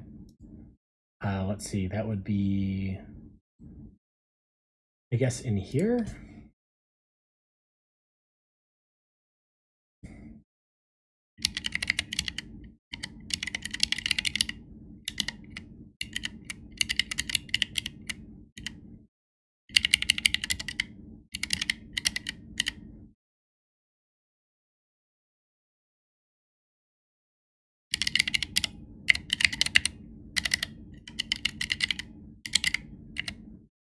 So I'm not sure this is going to work.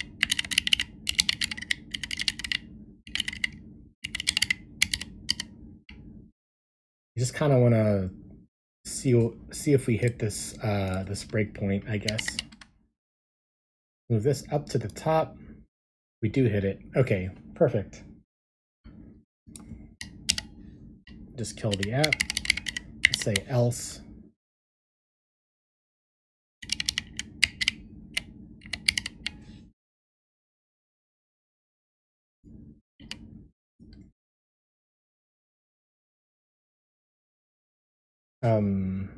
Which means we have to do something slightly different in the logic as well.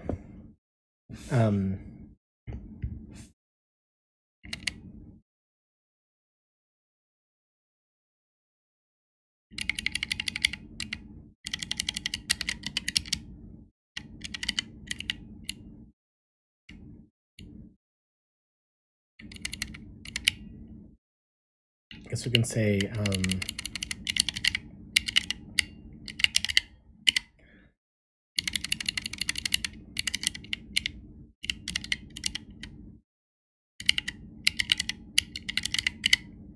yeah, I guess move to top of list for lack of a better word.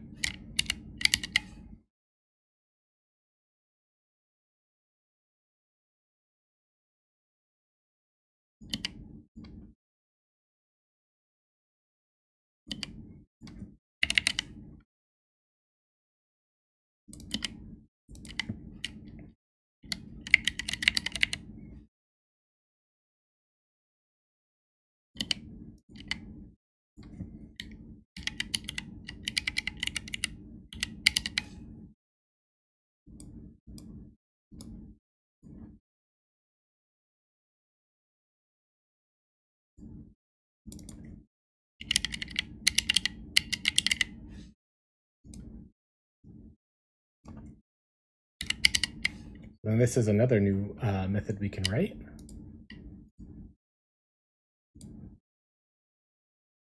Guess I'll put it by the other reorder stuff.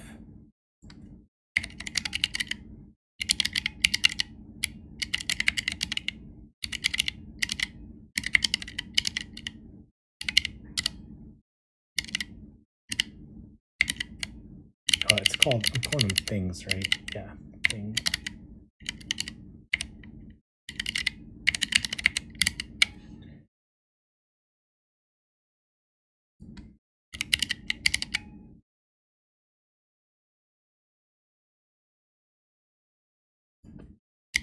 Cool, so maybe we can make a failing test for this, and that'll give us a nice place to pick up for next week.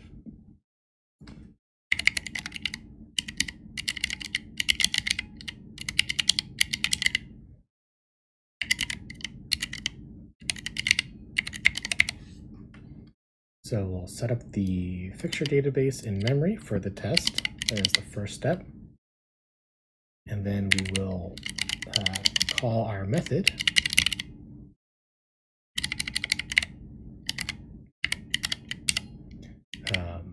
Move item to top. Which item should we move to the top? I guess rest thing 3.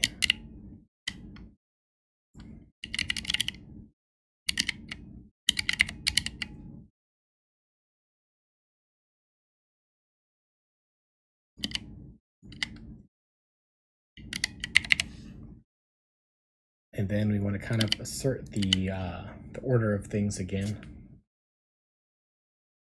just like we did with this reorder.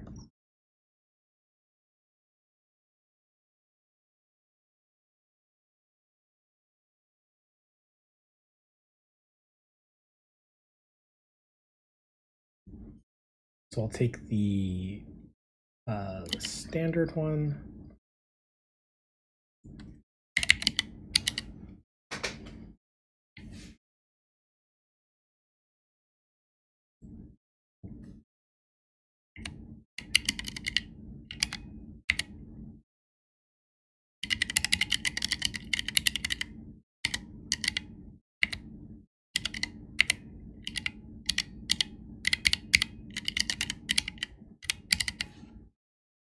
Let's see, so for moving thing 3 to the top, so it should be thing 3 first.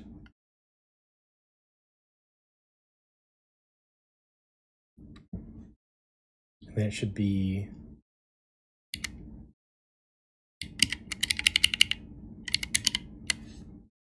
thing 1, thing 2, and thing 4 at the end. Parent is thing 2, parent is thing 1. So this should be a failing test, because it doesn't do anything. Cool. Cool, yeah, so we went a little bit over. But yeah, let's commit this, and that'll be where we pick up next week.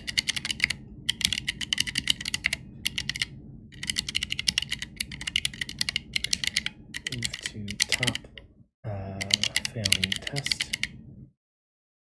Oh, we also need to also assert that that pointer to head is updated as well.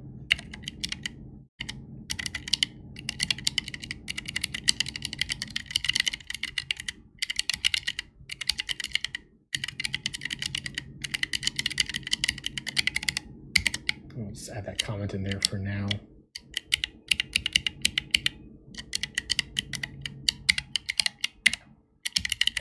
Just push that on up.